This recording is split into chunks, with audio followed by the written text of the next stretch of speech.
ఎవరి గురించి మనం ఆ చర్చించుకోబోతున్నామో హరే ఎవరైనా కృష్ణ మాతాజీ చెప్పగలరా ఈ రోజు? దండోత్పన్నం మాతాజీ. హరే దండోత్పణం కృష్ణ మాతాజీ మాతాజీ. దండోత్పన్నం. దండోత్పణం మాతాజీ. గదాధర్ పండిత్ గురించి తెలుసుకోబోతున్నాం మాతాజీ. ఎస్, ఈ రోజు గదాధర్ పండిత్ గురించి మనం తెలుసుకోబోతున్నాం. గదాధర్ పండిత్ ఎవరు అనేది ఎవరికైనా ఐడియా ఉందా? అసలు ఏంటి గదాధర్ పండిత్ గదాధర్ ఏంటి? గదాధర్ పండిత్ పండిత్ శ్రీ రాధారాణి అవతారం, ది కార్నేషన్ ఆఫ్ రాధారాణి అంటారు మాతాజీ. ఎస్. సో ఈ రోజు మనం మాట్లాడుకునేటువంటి టాపిక్ ఏంటి అంటే పంచతత్వలో ఒకరైనటువంటి గదాధర్ పండిత్ గురించి ఈ రోజు మనం తెలుసుకోబోతున్నాం. అసలు గదాధర్ పండిత్ ఎవరు, పంచతత్వలో ఆయన యొక్క స్థానం ఏంటి, ఆయన లీలలేంటి, ఆయన అసలు ఎలా ఆవిర్భవించారు, ఆయన ఎలా జరిగింది అయింది, ఈ రోజు మనం తెలుసుకుందాం. సో ముందుగా మనం గదాధర్ పండిత్ యొక్క ప్రణవ మంత్రం ఒకసారి చదువుకొని మనం ఈ రోజు గదాధర్ పండిత్ గురించి మనం తెలుసుకుందాం. సో గదాధర్ పండిత్ ప్రణవ మంత్రం చెప్తాను, చెప్పడానికి ట్రై చేయండి. పండిత గదాధర పండిత గదాధర రాధా భావ ప్రకాశిత రాధా భావ ప్రకాశిత శ్రీ చైతన్య మహాప్రభు శ్రీ చైతన్య మహాప్రభు సేవా పరాయణ దేవపరాయణ అపార కరుణా సింధో అపార కరుణా సింధో దీననాథ దయాపర దీననాథ దయాపర గదాధర పండితాయ గదాధర పండితాయ నమో నమః. నమో నమః.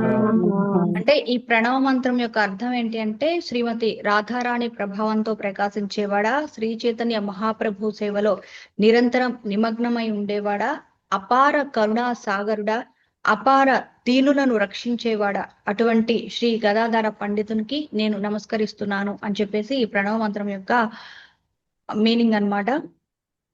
సో గదాధర ప్రాణనాథ అని శ్రీ చైతన్య మహాప్రభువుకి ఒక నామం ఉందన్నమాట. అయితే గదాధర పండిట్ అంటే శ్రీ చైతన్య మహాప్రభు అంటే గదాధర పండిట్ కి అంత విడదీయలేని ప్రేమానుబంధం, భక్తిభావం అనేది ఉంటుందన్నమాట. సో గదాధర పండిట్ చాలా చాలా ఇంపార్టెంట్ పంచతత్వలో. మనం ఆయన గురించి తెలుసుకోవాలి. ఎందుకంటే గదాధర పండిట్ ఎవరు అంటే రాధారాణి యొక్క రూపం అన్నమాట. పంచతత్వలో శ్రీవాస్ ఠాగూర్ అంటే నారదముని, అద్వైత ఆచార్య అంటే నిన్ననే తెలుసుకున్నట్టున్నాం కదా, సదాశివుడు, ఇంకా మహావిష్ణువు. సో ఆయన విష్ణు రూపం అన్నమాట. సో చైతన్య మహాప్రభు అంటే సాక్షాత్తు శ్రీకృష్ణ రూపం అన్నమాట. గదాధర పండిట్ అంటే రాధారాణి, నిత్యానంద ప్రభు అంటే బలరామ స్వరూపం. సో మనందరికీ తెలుసు భగవంతుడు ఈ యొక్క కలియుగంలో శ్రీ చైతన్య మహాప్రభు యొక్క అవతారంలో వస్తారు. ఎందుకు ఆయన ఆ అవతారంలో వస్తారు అంటే ఆయన ఎప్పుడైతే కృష్ణ అవతారంలో చూసారో రాధారాణి ఆయనని అంతగా ప్రేమిస్తుందన్నమాట.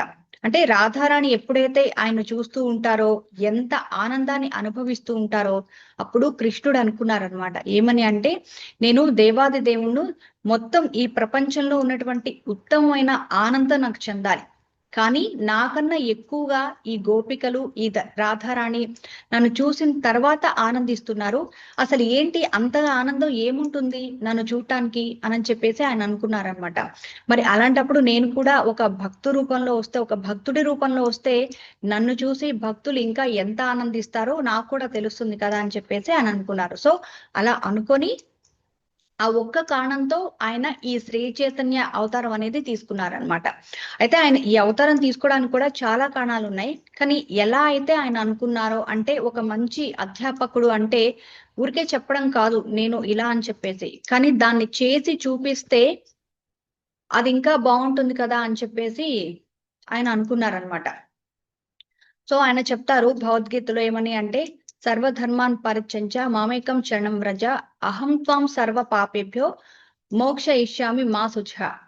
అంటే సర్వధర్మాన్ని ఎలా పరిత్యజించాలి, మమేక శరణం అంటే ఎలా శరణం తీసుకోవాలి, అది నేను ఒక భక్తుని రూపంలో వచ్చి ఈ కలియుగంలో జీవులందరినీ ఉద్ధరిస్తానని చెప్పేసి అలా చైతన్య మహాప్రభు రూపంలో ఒక భక్త అవతారం తీసుకొని కలియుగంలో ఈ సంకీర్తనల్ని ఆయన మొదలు పెట్టారనమాట.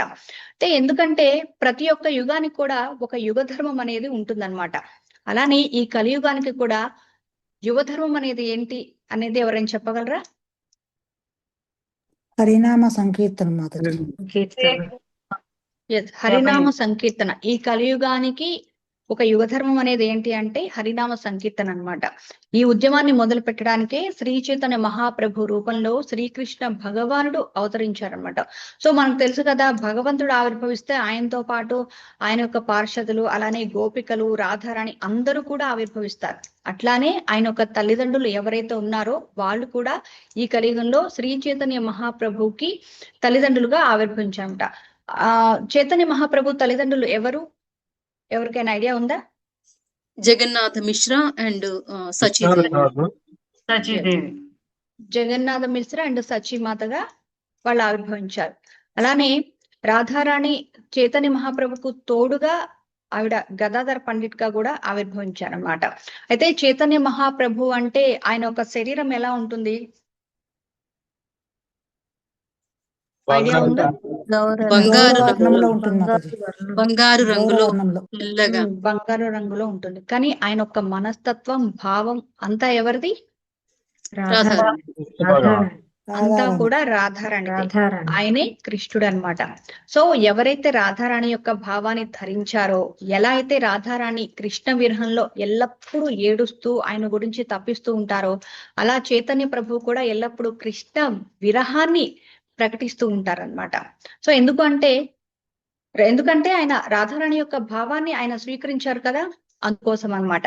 సో అలానే గదాధర పండిత్ కూడా ఆయన రూపంలో ఆయన రావడం కూడా జరిగింది. అది ఎలా వచ్చారు? గదాధర్ పండిట్ ఏ రూపంలో వచ్చారు? రాధారాణి రూపంలో. సో రాధారాణి రూపంలో వచ్చిందే గదాధర్ పండిట్. ఆయన ఏ రూపంలో వచ్చారంటే ఒక మగ శరీరాన్ని తీసుకొని ఆయన వచ్చారనమాట. అంటే రాధారాణి గతంలో మనం చూస్తే ఆమె స్త్రీగా ఉన్నారు, కానీ ఇప్పుడు ఈ కలియుగంలో చూస్తే రాధారాణిగా గదాధర్ పండిట్ వచ్చారు కాబట్టి ఆయన అనమాట. సో మనం అనుకోవచ్చు రాధారాణి అంటే ఒక స్త్రీ రూపంలోనే రావాలి కదా, ఆమె ఎన్ని జన్మలైనా అని అనుకుంటారు. కానీ ఇది కలియుగం కాబట్టి ఇలాగా మగ రూపంలో వచ్చారనమాట. కానీ ఎందుకు ఇలాగా రాధారాణి మగ రూపాన్ని ధరించి వచ్చారు అంటే వైష్ణవ ఆచార్యులు అంటారనమాట. దాని వెనుక ఒక కారణం ఉంది. కృష్ణలీలని కనుక మనం చూస్తే ఎప్పుడైతే కృష్ణుడు ఆవుల్ని మేతకి తీసుకొని వెళ్తుంటారో అప్పుడు రాధారాణి గోపికలు అనుకుంటూ ఉంటారంట, ఏమని అంటే మనకి ఈ స్త్రీ రూపం ఉంది కదా, సో అందుకే మనం ఆయన వెనక వెళ్ళలేకపోతున్నాము. అదే మనం కూడా ఒక మగ శరీరం కనుక ఉందనుకోండి, రోజు కృష్ణుడితో పాటు గోపబాలులతో పాటు మనం కూడా అడవిలోకి వెళ్ళి కృష్ణుడితో ఆడుతూ పాడుతూ రకరకాల లీలలు చేస్తూ ఆనందించే వాళ్ళం కదా. సో ఆ యొక్క కోరిక పుట్టింది కాబట్టి రాధారాణినే కాదు, రాధారాణితో ఉన్న గోపికలందరూ కూడా ఈ కలియుగంలో ఈ యొక్క మగ శరీరంలో వాళ్ళు జన్మించి శ్రీ చైతన్య మహాప్రభు అనుయాయుగానే వారు వేరు ప్రదేశాల్లో పుట్టారన్నమాట. సో అందుకోసం మనం చూస్తే చైతన్య మహాప్రభు యొక్క పార్షికలందరూ కూడా వాళ్ళు గోపికలే. కాకపోతే ఏంటి అంటే వాళ్ళకి తెలుసు ఈ యొక్క కలియుగంలో చైతన్య మహాప్రభుతో పాటు మనం కూడా ఉండాలి అంటే స్త్రీ శరీరం అనేది పనికిరాదు, కేవలం మగ శరీరంలో మాత్రమే ఉండాలి. ఎందుకంటే ఆయన సన్యాసం తీసుకుంటే ఆడవాళ్ళు అక్కడ ఉండలేరు కాబట్టి, సో మగ శరీరం తీసుకుంటేనే ఆయనతో పాటు మనం ఉండగలం. ఆయనతో పాటు సన్నిహితంగా ఉండాలి అంటే మనకి స్త్రీ రూపం పనికిరాదు. సో అందుకోసం అని చెప్పేసి మనం కూడా ఈ మగ రూపంలో వచ్చేసి ఒక చైతన్య మహాప్రభుతో ఉండొచ్చు అని చెప్పేసి అంటామట. సో ఇలా రాధారాణి గోపికలు కూడా కృష్ణుడి అనుయాయుగా ఉంది, రాధారాణి ఏమో గదాధర్ పండిట్ గా ఈ కలియుగంలో మనకి అవతరించారనమాట. సో గదాధర్ పండిట్ బేలేటి అనేటువంటి ఒక ప్రదేశంలో, ఇప్పుడు మనం చూస్తే బంగ్లాదేశ్ లో చిట్టగా ఉన్నటువంటి ఒక ప్రదేశం దగ్గర ఆయన అవతరించారు. ఆయన ఒక బరేంద్ర బ్రాహ్మణ కులానికి చెందినవారుగా కూడా చూడొచ్చు. అయితే ఈయన వైశాఖ మాసంలో అమావాస్య రోజు ఈ గదాధర్ పండిట్ ఆవిర్భావం అనేది జరిగింది. 1492లో ఆయన ఆవిర్భవించారు. అయితే ఆయన తండ్రి పేరు మాధవ్ మిశ్రా, తల్లి పేరు రత్నవతి దేవ్ అన్నమాట. అయితే గదాధర్ పండిట్ ఆ జన్మం అంతా కూడా ఆయన జన్మంతా కూడా బ్రహ్మచారిగానే ఉన్నారనమాట. అంటే ఆయన ఎప్పుడు కూడా బ్రహ్మచర్యాన్ని పాటిస్తూనే ఉండేవారు. అంత గొప్ప నైష్టిక బ్రహ్మచారి గదాధర్ పండిట్. అండ్ ఎంత గొప్పవారు అంటే ఈశ్వరపురి లాంటి మహానుభావులు కూడా తను రచించిన కృష్ణ లీలామృతం అనేటువంటి పుస్తకంలో ఈయనొక్క సహాయత తీసుకుంటూ ఉండేవాళ్ళు అనమాట. అంత గొప్ప మహానుభావులు ఈ గదాధర్ పండిట్.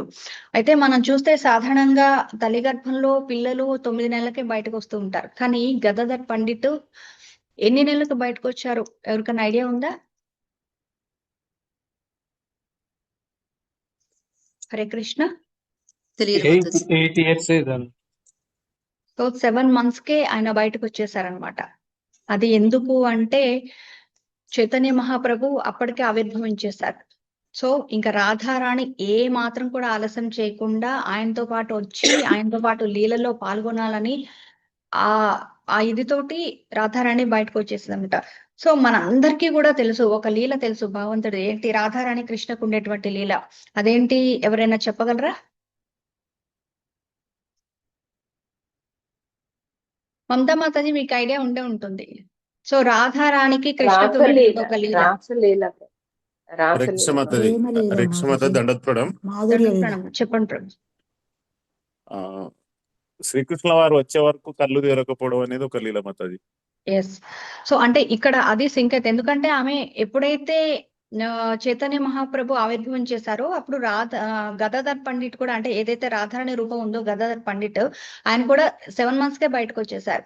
అంటే ఈ లీల మనకు అంతకు ముందే తెలుసు. ఎందుకంటే కృష్ణని చూడకుండా కృష్ణ వచ్చిన వెంటనే, కృష్ణ ఆవిర్భావం జరిగిన వెంటనే రాధారాణి ఎక్కడ కూడా ఒక నిమిషం కూడా ఆగలేదన్నమాట. సో అట్లానే ఆ లీలలు కనుక మనం చూస్తుంటే రాధారాణి కృష్ణుడు కనిపించేంత వరకు కూడా ఆవిడ తన కళ్ళు అనేది తెరుచుకోరనమాట. సో అలానే ఈ గదాధర్ రూపంలో కూడా వేచి ఉండలేక 7 నెలల్లోనే బయటకు వచ్చేసారనమాట. అయితే ఈ గదాధర్ పండిట్ ఎప్పుడైతే తన తల్లి రత్నదేవి గర్భ నుంచి ఆవిర్భవిస్తారో అప్పటి నుంచి వాళ్ళిద్దరు చాలా చాలా క్లోజ్ గా ఉంటారనమాట. ఇక్కడ ఏంటంటే చైతన్య మహాప్రభు అండ్ గదాధర్ పండిట్ వీళ్ళిద్దరి ఇల్లు కూడా పక్క పక్కనే ఉండేవన్నమాట. ఇద్దరు చాలా క్లోజ్ గా ఉండేది, చాలా మంచి ఫ్రెండ్స్ అన్నమాట. అంటే కలిసి తినేవాళ్ళు, కలిసి ఆడుకునే వాళ్ళు, కలిసి చదువుకునే వాళ్ళు, ఒకే స్కూల్లో కూడా వీళ్ళు చదువుకునేవాళ్ళు అనమాట. సో అట్లనే వాళ్ళ ఫ్యామిలీస్ కూడా చాలా క్లోజ్ గా ఉండేవన్నమాట.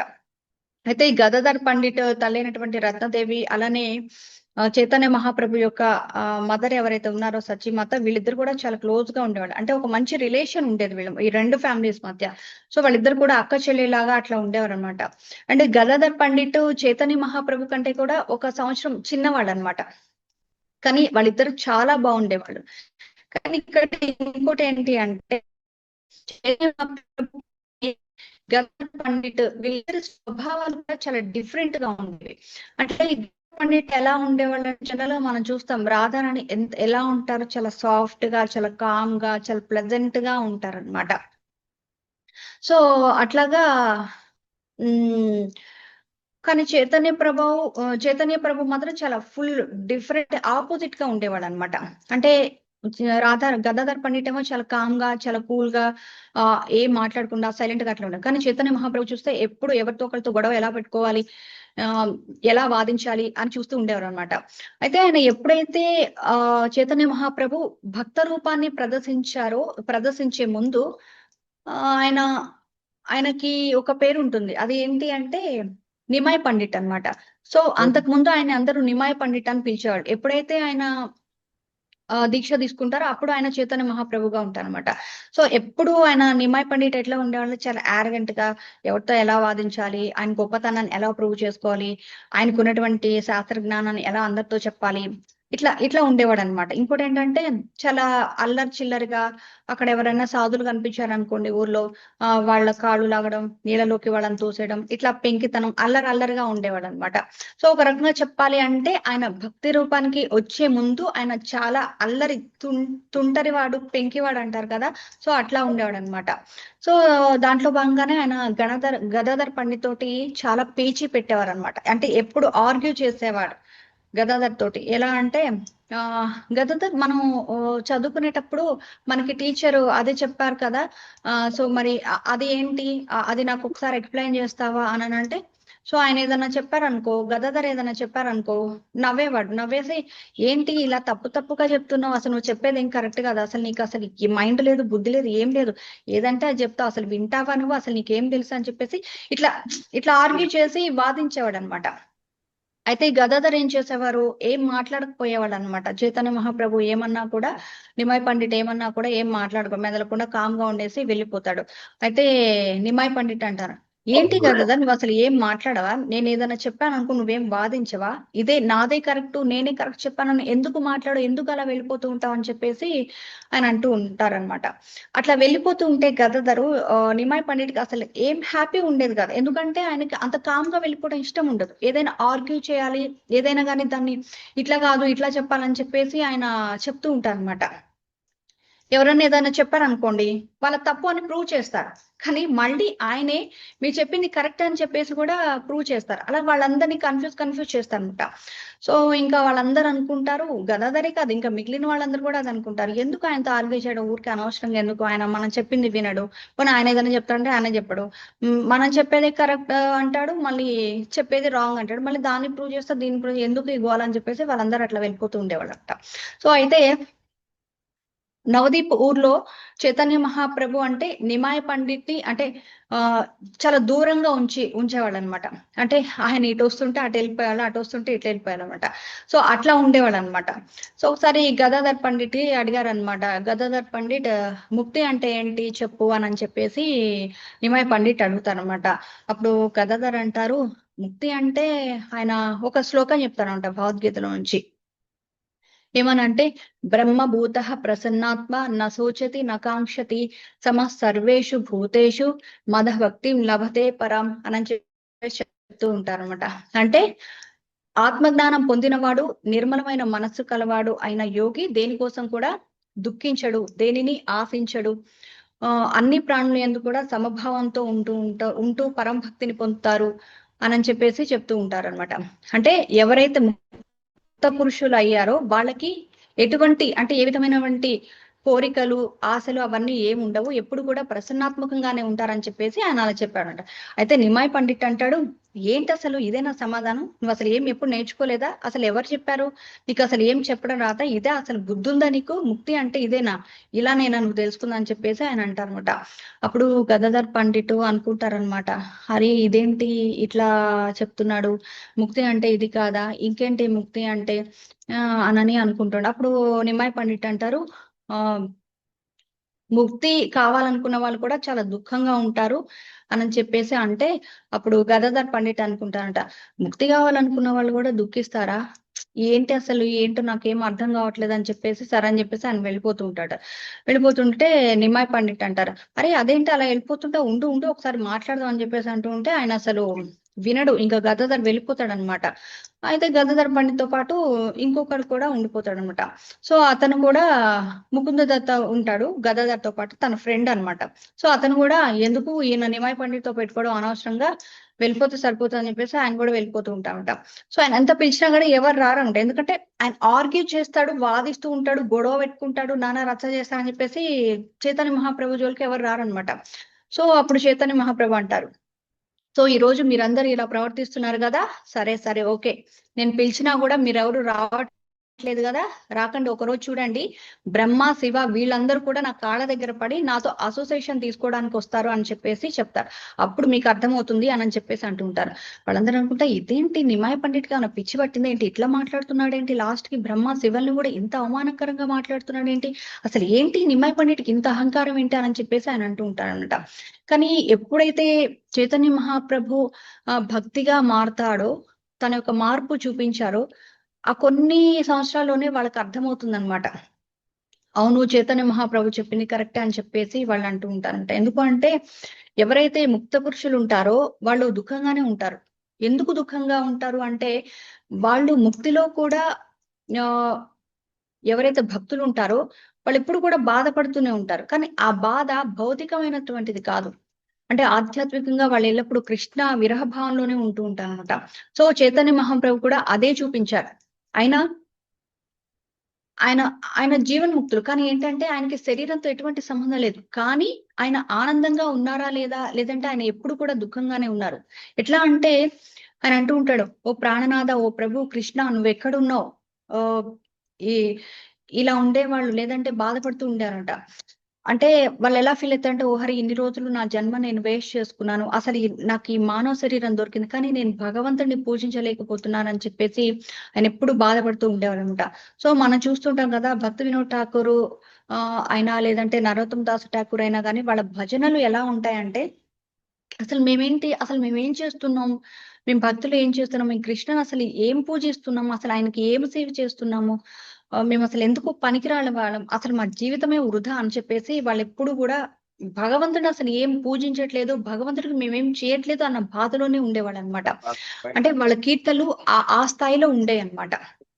సో అప్పుడు వాళ్ళకి అర్థమైంది, ఆ రోజు చైతన్య మహాప్రభు చెప్పింది కరెక్టే, ఎవరైతే భక్తిలో ఎంత ముందుకు వెళ్తారో వాళ్ళని వాళ్ళు అంతకంతకు తక్కువగా చేసుకుంటారు, అంతకంతకు నీచంగా ఉన్నామని చెప్పేసి అనుకుంటూ ఉంటారని అంటారనమాట.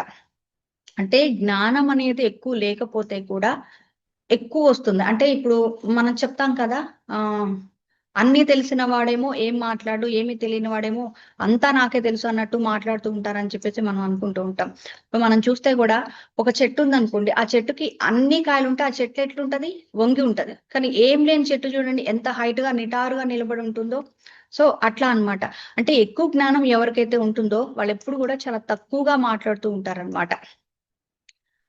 సో అది మనకి ఆటోమేటిక్ గా తెలిసిపోతుంది. ఎందుకంటే అసలు ఎందుకు జ్ఞానం ఉన్న వాళ్ళకి వినయం వస్తుంది అంటే, ఆ జ్ఞానం ఏదైతే వాళ్ళు నేర్చుకుంటారో, ఏదైతే జ్ఞానం గురించి తెలుసుకుంటారో, ఆ తెలుసుకున్నటువంటి జ్ఞానమే వాళ్ళకి వినయాన్ని అనేది తీసుకొస్తుందన్నమాట. సో అంటే ఎంత జ్ఞానం పెరిగితే అంత అర్థమవుతుందన్నమాట. మనం అసలు ఏం కాదు, మనం అసలు ఏం లేదు, అణువంతానని చెప్పేసి ఆ జ్ఞానం అనేది మనిషికి వచ్చిన తర్వాత అతడు వినయంగా ఉంటాడన్నమాట. కానీ ఎప్పుడైతే మనం జ్ఞానాన్ని తీసుకోమో అప్పుడు మన దగ్గర ఏ చిన్న క్వాలిటీ ఉన్నా కూడా ఆ క్వాలిటీని మనం చాలా పొగుడుతూ ఉంటామట. నాకు అన్ని తెలుసు, నాకు ఇంకేం తెలుసు అని. అది నిజమా కాదా? ఎవరైనా ఇంత చిన్న ఒక మంచి క్వాలిటీ మనలో ఉంటే మనం దాన్ని చాలా గొప్పగా చూపించుకునే ప్రయత్నం చేస్తాం కదా ఖచ్చితంగా. మాతాజీ. ఎస్ మాతాజీ, దాన్ని ఆ మాతాజీ, క్వాలిటీ ఎలివేట్ చేయడానికి ప్రయత్నిస్తాం. దాన్ని ఎలా ఎక్స్ప్రెస్ చేసుకోవాలి, ఎలా బయట వాళ్ళకి తెలిసేలా చేసుకోవాలి. కానీ అన్ని తెలిసిన వాళ్ళు ఆ ప్రయత్నం చేస్తారా? ఎప్పుడైనా గమనించే ఉంటాం కదా మనం ఏదో ఒక సందర్భంలో. మాతాజీ చెయ్యొచ్చు. సో అట్లా. సో అదనమాట. సో భక్తిలో ముందుకు వెళ్ళిన వాళ్ళకి అది కొంచెం సఫరింగ్ గా అనిపిస్తుంది. భగవంతునితో ఉన్నటువంటి విరహమైన అన్ని కూడా ఎంతో బాధగా ఉంటుందన్నమాట. అంటే భౌతిక పరిస్థితులన్నీ వాళ్ళకి అనుకూలంగా ఉన్నప్పటికీ కూడా ఆ భగవంతుని విరహం అనేది వాళ్ళకి దుఃఖాన్ని కలిగిస్తుంది అనమాట. సో అలా చిన్నప్పుడు చైతన్య మహాప్రభు, గదాధర్ పండిట్ వీళ్ళిద్దరి మధ్య చాలా వాగ్వాదం అనేది జరుగుతూ ఉంటుంది అనమాట. సో కొన్ని సందర్భాల్లో గదాధర్ పండిట్ అయితే చైతన్య మహాప్రభు నుంచి తప్పించుకోవటం కూడా మనం చూస్తూ ఉండొచ్చు అనమాట. సో ఇక్కడ ఇంకోటి మనం చూడొచ్చు ఏంటి అంటే, గదాధర్ పండిత్ చైతన్య మహాప్రభుతో వాదించొచ్చు. ఎందుకంటే జనరల్ గా ఎవరైనా అది చేసే పని. కానీ గదాధర్ పండిట్ అలా చేయడం అనమాట. అది ఎందుకు అంటే ఒక గొప్ప లక్షణంగా కూడా మనం చెప్పుకోవచ్చు. అంటే సాధారణంగా మనం చూసాం అనుకోండి, మన లైఫ్ లో కూడా ఒకవేళ మనం ఏదైనా చెప్పింది నిజమే అనుకోండి, అవతల వాళ్ళు ఏదైనా చెప్పింది అబద్ధం అనుకోండి, మనం ఆగుతామా? ఓకే, మనం చెప్పింది నిజం, వాళ్ళు చెప్పింది అబద్ధం అని చెప్పి మనం ఆగుతామా? ఆగం మాతాజీ. సో ఏం చేస్తాం మనం వెంటనే? ప్రూవ్ చేస్తాం. బస్ ఆర్గ్యూ ఆర్గ్యూ చేస్తాం. వాదిస్తాం. లేదు, నేను చెప్పింది కరెక్ట్, మీరు చెప్పింది రాంగ్ అని చెప్పేసి మనం చెప్తూ ఉంటాం అన్నమాట. సో పర్టికులర్ గా అంటే ఇందాక నేను చెప్పినట్టు మన దగ్గర ఉండేటువంటి జ్ఞానం మీదనే అందరూ మన మీద ఫోకస్ చేయాలి, మన గురించి అందరూ గొప్పగా చెప్పుకోవాలి అని చెప్పేసి అనుకుంటూ ఉంటాం. ఆ ఫీలింగ్ కరెక్టేనా? ఎస్ మాతాజీ. మాతాజీ గొప్ప చెప్పుకోవాలని ఫీలింగ్ కరెక్ట్. ఆ ఫీలింగ్ కరెక్టా? కరెక్ట్. అది సామాన్యులకి కరెక్టే, అది మహాత్ములకి కాదు. అలా ఉండకూడదు. అలా ఉండకూడదు. సో మనకే అన్ని తెలిసినా కూడా ఏం తెలియదు అనేలా ఉండాలన్నమాట. సో అలా ఉండడం అనేది చాలా చాలా గొప్ప విషయం అన్నమాట. అంటే జనరల్ గా ఏమన్నా తెలియదు అనుకోండి, ఇప్పుడు నాకేదన్నా తెలియదు అనుకోండి, నేనేం చెప్పను, నేనేం మాట్లాడను, అదేం పెద్ద గొప్ప విషయం ఏం కాదు. కానీ తెలిసినా కూడా తెలీదు అన్నట్లు ఉన్నారనుకోండి, అది గొప్ప విషయమా లేదంటే చిన్న విషయమా? చాలా కష్టం. గొప్ప విషయం. భవిష్యం. చాలా గొప్ప విషయం. సో ఇప్పుడు ఏం తెలియని వాళ్ళు కూడా ఏదో ఒకటి చెప్పడానికే ప్రయత్నం చేస్తూ ఉంటారు. సో ఎందుకంటే అది ఒక మనిషి స్వభావం అన్నమాట. ఎందుకంటే తను ఏదో ఒకటి మాట్లాడాలి, ఏదో ఒకటి చెప్పుకోవాలి అని చెప్పేసి చెప్తూ ఉంటాడట. సో అయితే అన్ని తెలిసిన తర్వాత కూడా వినయంగా ఉండడం అనేది చాలా చాలా గొప్పదన్నమాట. సో ఆ గుణాన్ని మనం గదాధర పండిట్లో చూడొచ్చు. సో ఇందులో మనం ఏం నేర్చుకోవచ్చు అంటే ఏం చెప్తారు మీరు?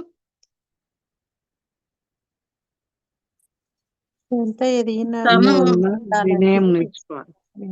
ఎస్ మాతాజీ, తను ఎంత గొప్పవాడైనప్పుడు కూడాను బయటికి ప్రదర్శించకుండా వినయంతో ఉండాలని.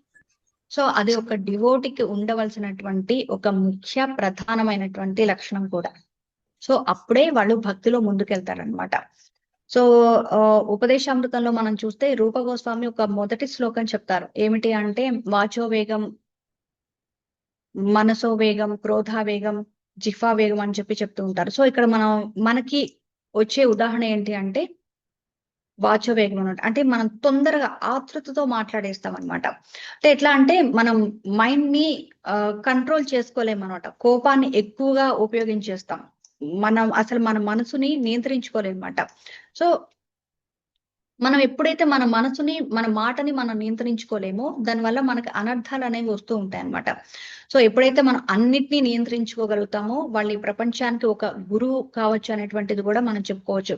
అంటే గురువు అవ్వడం అనేది ఒక క్వాలిఫికేషన్ అంటే కాదు. గురువు అవ్వడం అనేది ఎట్లా అంటే గురువుని ఎట్లా చూస్తుంటే ఆయన చాలా పెద్దగా ఉన్నాడు, ఒక మంచి పెద్ద డ్రెస్ వేసుకుని, లేదంటే ఆయనకి శాస్త్ర జ్ఞానం చాలా ఉంది, లేదంటే పుస్తకాల గురించి జ్ఞానం ఎక్కువ ఉంది, ఇలాంటి విషయాలు ఇలా చూసి మనం గురువుని డిసైడ్ చేసుకోం.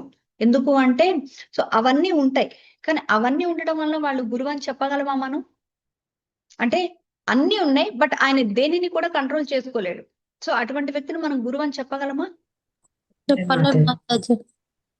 చెప్పలేము. కానీ అవన్నీ లేకపోయినా కూడా చిన్న చిన్న విషయాలు అంటే మన మనసుని, మన కోపాన్ని, మన మాటల్ని, ఏదైతే ఈ భౌతిక ప్రపంచంలో ఉన్నటువంటి ఆనందాన్ని మనం నియంత్రించుకోగలిగితే మనం ఈ ప్రపంచానికి గురువు అవ్వచ్చు అని చెప్పేసి మనం తెలుసుకోవచ్చు అన్నమాట. సో యాక్చువల్ గా గదాధర్ పండిట్ యొక్క మొత్తం జీవితం కనుక మనం చూస్తే ఆయన మొత్తం లైఫ్ నుంచి కూడా ఆయన దగ్గర నుంచి మనం నేర్చుకోవాల్సినటువంటి ఎన్నో మంచి మంచి విషయాలు ఉన్నాయన్నమాట.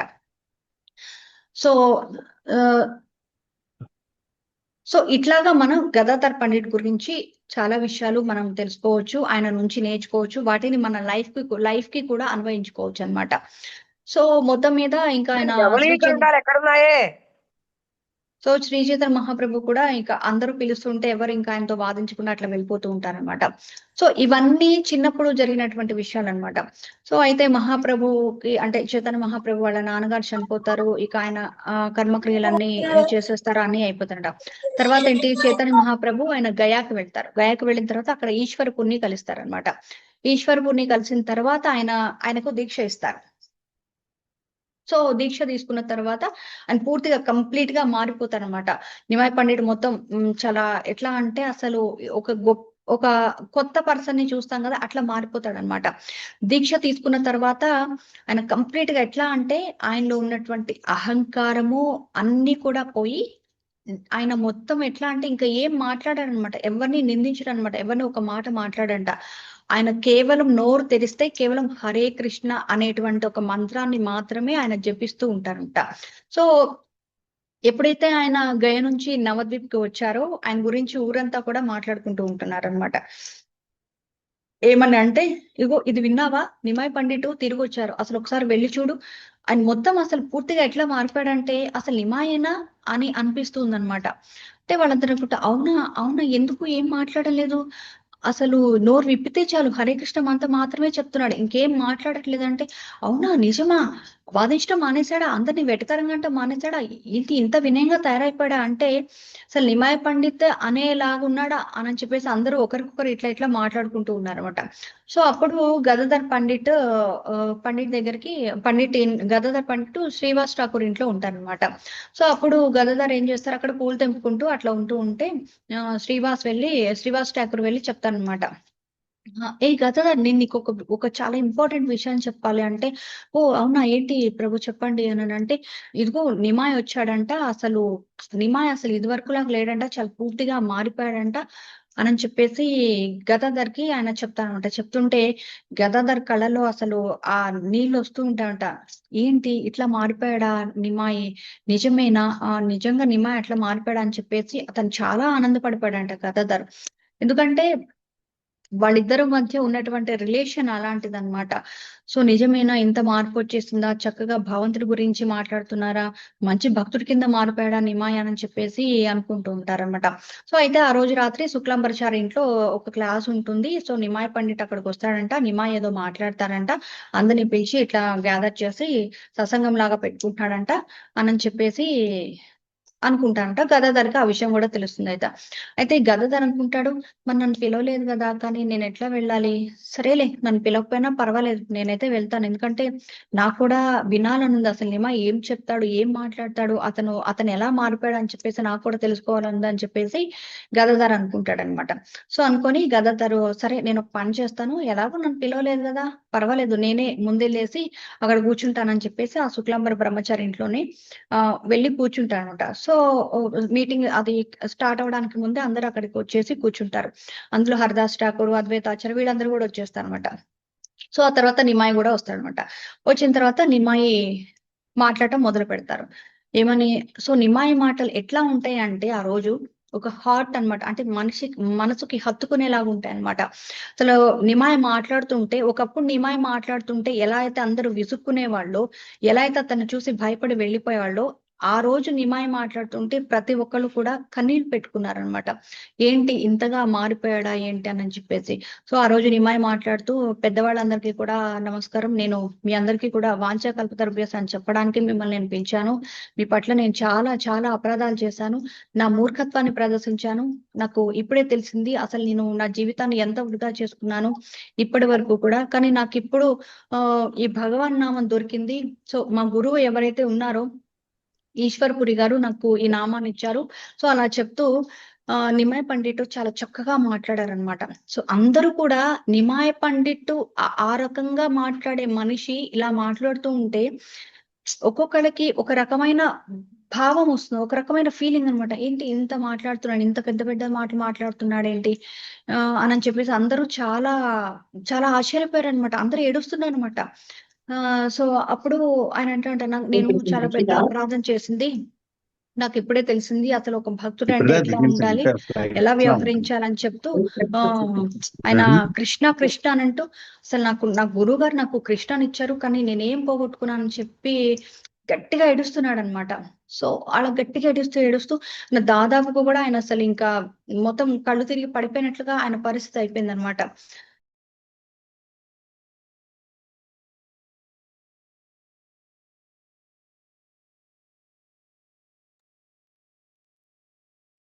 మాతాజీ మ్యూట్ అయిపోయారు మాతాజీ. మ్యూట్ అయిపోయారు.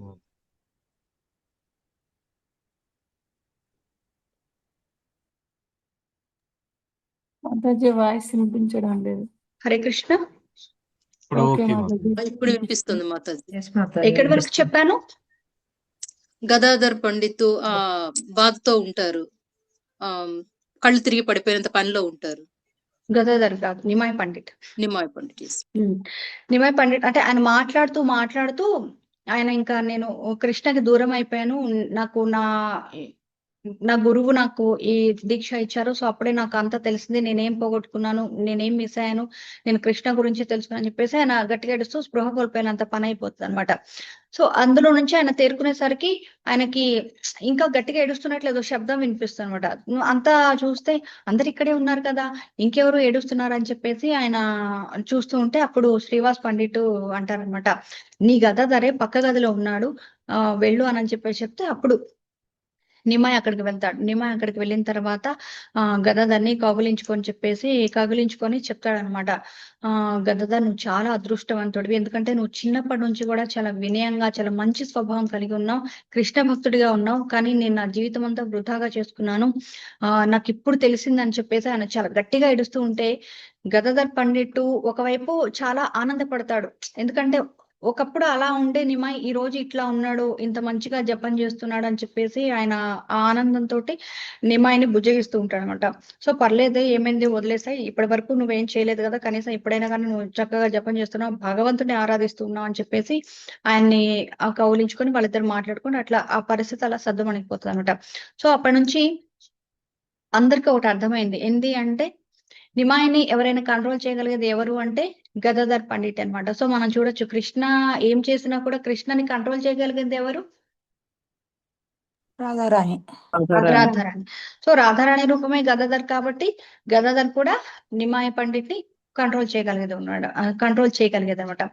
సో ఇంకో సందర్భంలో ఏమైందంటే మళ్ళీ చైతన్య మహాప్రభు ఒకసారి భక్తి పారసలో ఉన్నప్పుడు ఆయన అంటాడు, ఎక్కడ నా కృష్ణుడు ఎక్కడ, నా నల్లని వాడు ఇక్కడ, సారీ, నన్ను వదిలి ఎందుకు వెళ్ళిపోయాడు అని చెప్పేసి గదాధర్ నిమ్మ ఏడుస్తూ ఉంటాడు అనమాట. సో ఏడుస్తూ ఉంటే గదాధర్ ఉండి ఎలా ఊరుకోబెట్టాలి అసలు ఈ నిమ్మాయిని, నాకు అసలు ఏం అర్థం కావట్లేదు అని చెప్పేసి ఆయన అంటూ అని చెప్తాడంట, ఎక్కడున్నాడు నా ఎక్కడ ఉన్నాడు అంటే, అరే నిమ్మాయి ఇక్కడే ఉన్నాడు, నీ హృదయంలోనే ఆయన ఉన్నాడు అని చెప్పేసి చెప్తాడంట. చెప్తే అప్పుడు నిమాయ్ పండిట్ ఉండి ఆయన చేతి వేళ్లతోటి ఆయన ఛాతీని మొత్తం చీల్చేయడానికి ప్రయత్నం చేస్తూ ఉంటే గదాధర్ అంట, అరే ఆగు, ఆయన ఉన్నాడు, నీ మనసులోనే ఉన్నాడు, ఇప్పుడే వెళ్ళాడు, మళ్ళీ వస్తున్నాడు, ఎందుకు అంత తొందరపడుతున్నాడు, ఆయన నీ దగ్గరే ఉన్నాడు, వెళ్ళి రావాలి కదా, కాస్త టైం పడుతుంది అని చెప్పేసి ఆయన చెప్తూ ఉంటాడు అనమాట.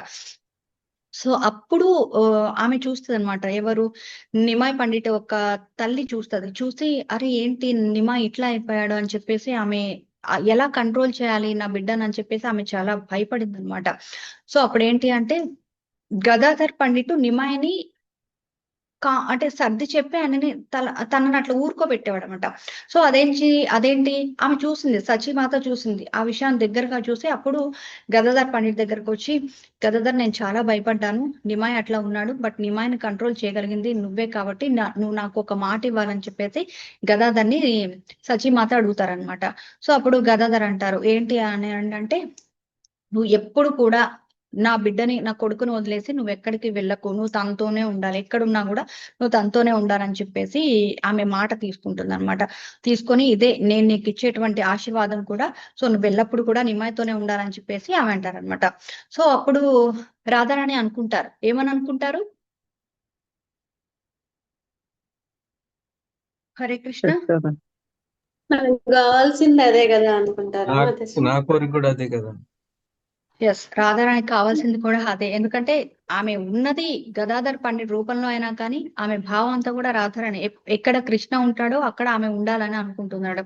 సో ఆమె కూడా చాలా హ్యాపీ అయిపోతుంది. సో అవును, నేను కూడా నీకు మాటిస్తున్నాను, నేను ఎప్పుడు కూడా నిమ్మాయిని వదలను, ఎప్పుడు నిమ్మాయితోనే ఉంటానని చెప్పేసి ఆమె చెప్తానమాట. సో ఇంకో లీల మనం చూసుకుంటే జగదానంద పండిట్ అనమాట. సో ఆయన చెప్తుంటారు, ఒకసారి వీళ్ళందరూ అంటే ఎవరైతే జగదానంద పండిట్, అలానే గదాధరు, అలానే నిమాయ్ పండిట్, వీళ్ళంతా ఏం చేస్తారంటే నవద్వీప్ దగ్గరలో ఒక చిన్న అడవి ఉంటుందన్నమాట. సో ఆ అడవిలో అలా నడిచి వెళ్తూ ఉంటారనమాట. అయితే అక్కడ ఏమైతుందో ఒక రామచిలుక కనిపిస్తుంది. సో కనిపించిన వెంటనే చైతన్య మహాప్రభు ఏమంటారంటే రామచిలుకని చూసి, ఓ రామచిలుక, నువ్వెవరో నాకు తెలుసు, నువ్వు వ్యాసదేవుడు కొడుకు కదా, సో నువ్వు సుఖజీవ గోస్వామి ఒక అని చెప్పేసి చెప్తూ ఉంటాంట. సో నువ్వు ఒక పని చెయ్యి, నువ్వు రాధాకృష్ణ రాధారాణి అని చెప్పేసి పేరు చెప్పు అని చెప్పి చెప్తానమాట. కృష్ణ కృష్ణ అని పేరు చెప్పు అనంటే అప్పుడు రామచిలుక అంటుందన్నమాట, నేను ఎందుకు చెప్తా, నేను చెప్పను అని చెప్పేసి రామచిలుక చెప్పదు, అసలు వినదనమాట. మాట వినకుండా ఆమె ఏమంటదంటే గౌరహరి గౌరహరి అని చెప్పేసి అంటూ ఉంటది అనమాట. అయితే నేనేమో కృష్ణ కృష్ణ అని చెప్పమంటే నువ్వేంటి గౌరహరి గౌరహరి అని అంటావేంటి అని చెప్పేసి అంటూ ఉంటాంట. సో అప్పుడు చైతన్య మహాప్రభు అంటాంట, ఇది నేను ఈ అడవినంతా ఒక బృందావనంగా చూస్తున్నాను నేను, మరి ఈ యొక్క అడవిని రాధాకృష్ణ అని చెప్పేసి రాధాకృష్ణ అని చెప్పి నేను గుర్తు చేసుకుంటే నువ్వేంటి గౌరహరి గౌరహరి అని చెప్పేసి అరుస్తూ ఉన్నావు అని చెప్పేసి అంటే రామచిలుక అంటదనమాట. సో మీరే కదా ప్రభు కృష్ణుడు గౌరహర రూపంలో వచ్చారు, నీ పక్కన ఉన్న అదిగో ఆ గదాధర పండిటే రాధారాణి రూపంలో వచ్చింది. సో మరి నాకు కలియుగంలో ఇంకా నాకు రాధాకృష్ణతో పనేంటి, నేను గదాయి గౌరంగా అని చెప్పే పాడతానని చెప్పేసి అంటుందన్నమాట.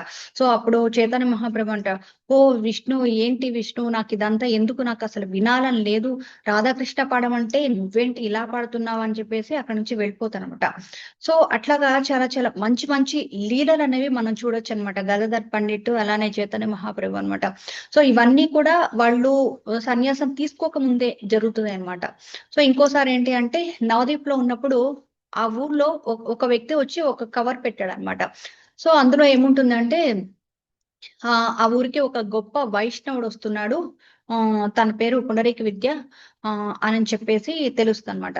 సో ఈ కవరు ముకుంద దత్త అని మనం ఇందాక చెప్పుకున్నాం కదా, గదాధర్ పండిట్ స్నేహితుడు అనమాట.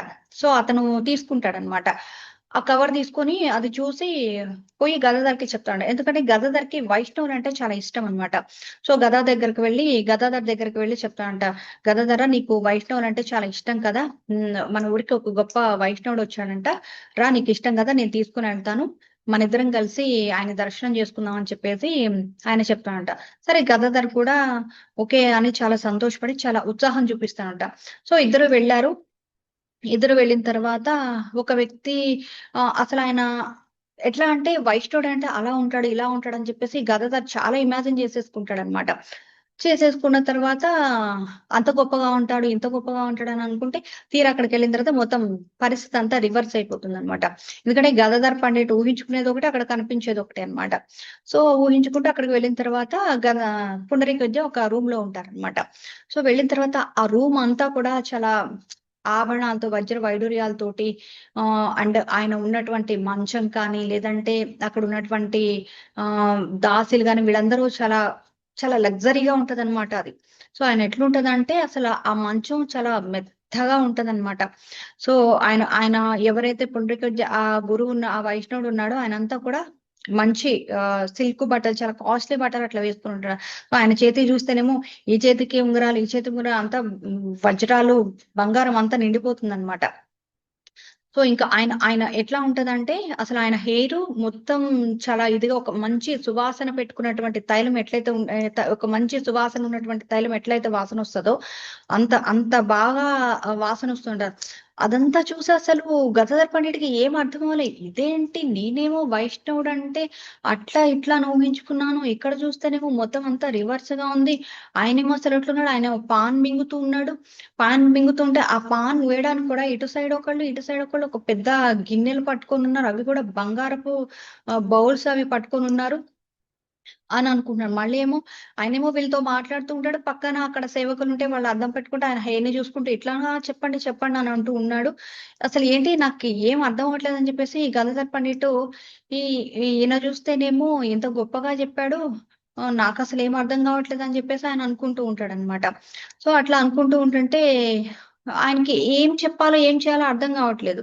ఇతను చూస్తేనేమో ఎంత గొప్ప చెప్పాడు, అక్కడ చూస్తేనేమో పరిస్థితి అలా ఉంది అని ఆయన ఆయన రకరకాలుగా ఆలోచించుకుంటూ ఉంటే గదాధర్ పండిట్ మొహం చూసి ముకుంద దత్తకి అర్థమైపోతుంది. అతని హావభావం చూసి అతని అమ్మో ఇక్కడెక్కడో ఆలోచిస్తున్నాడు, ఏదో లోపల ఆలోచిస్తున్నాడు, ఏం చేయాలని చెప్పేసి ఆలోచిస్తూ ఉంటాడు ముకుంద దత్త.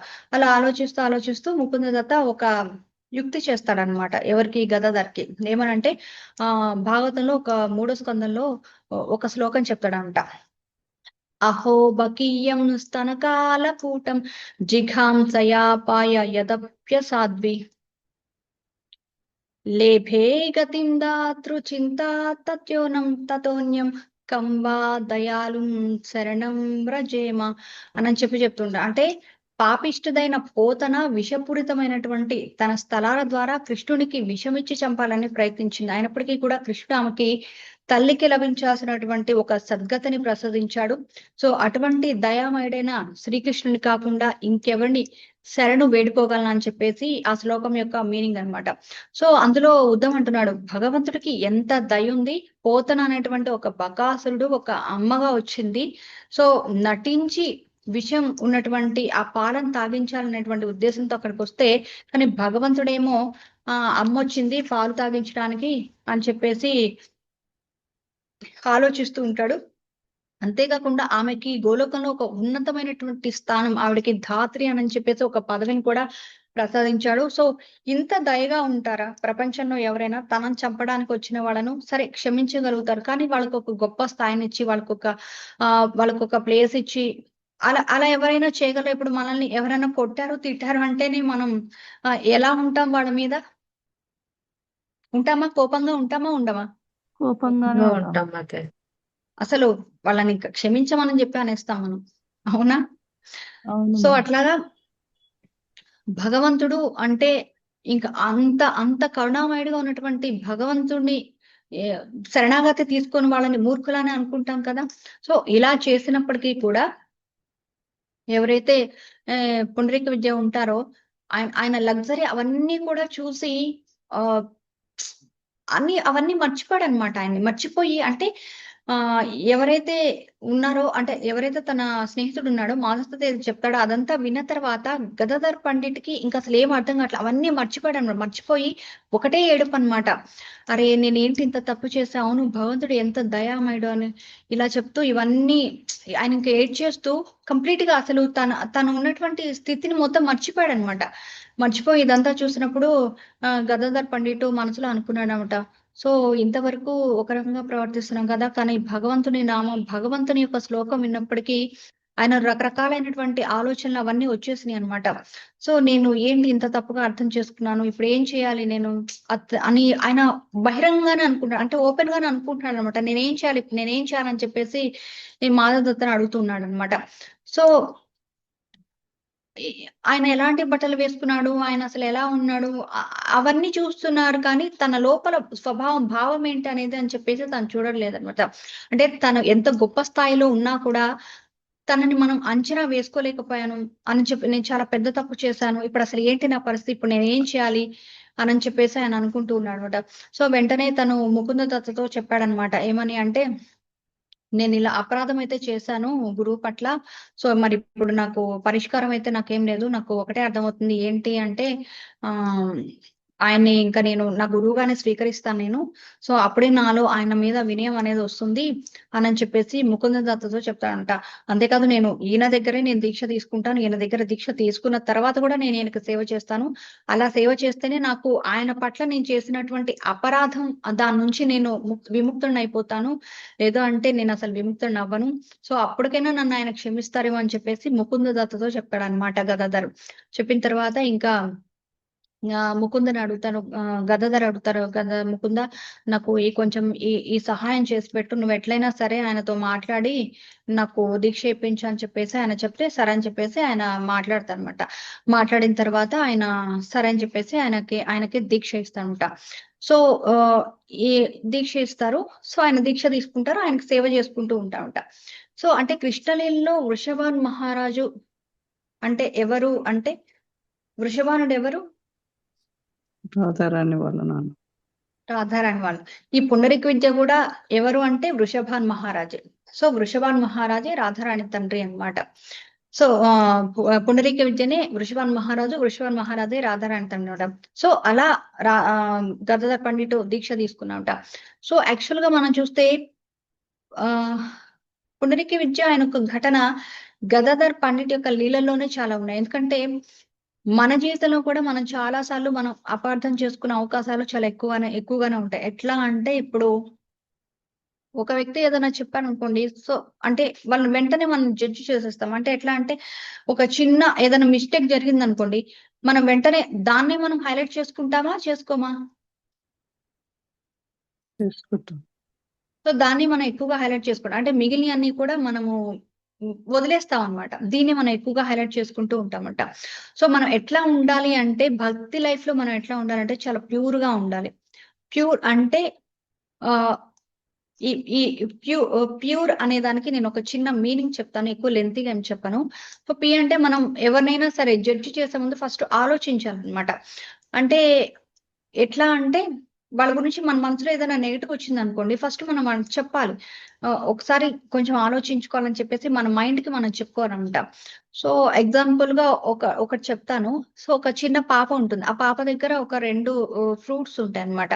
సో ఆ పాప ఏం చేస్తుంది అంటే తీసుకొని ఇంటికి వస్తుంది. ఇంటికి వచ్చిన తర్వాత వాళ్ళ అమ్మ అడుగుతుంది, నాకు ఒక పండు ఇవ్వవా అని అంటే సరే అని అంటుంది. కాకపోతే ఆ పాప ఏం చేస్తుంది అంటే ఆ పండును తీసుకొని తను తింటుంది అనమాట. తిన్న తర్వాత ఆ ఒకటి తీసుకొని తింటుంది.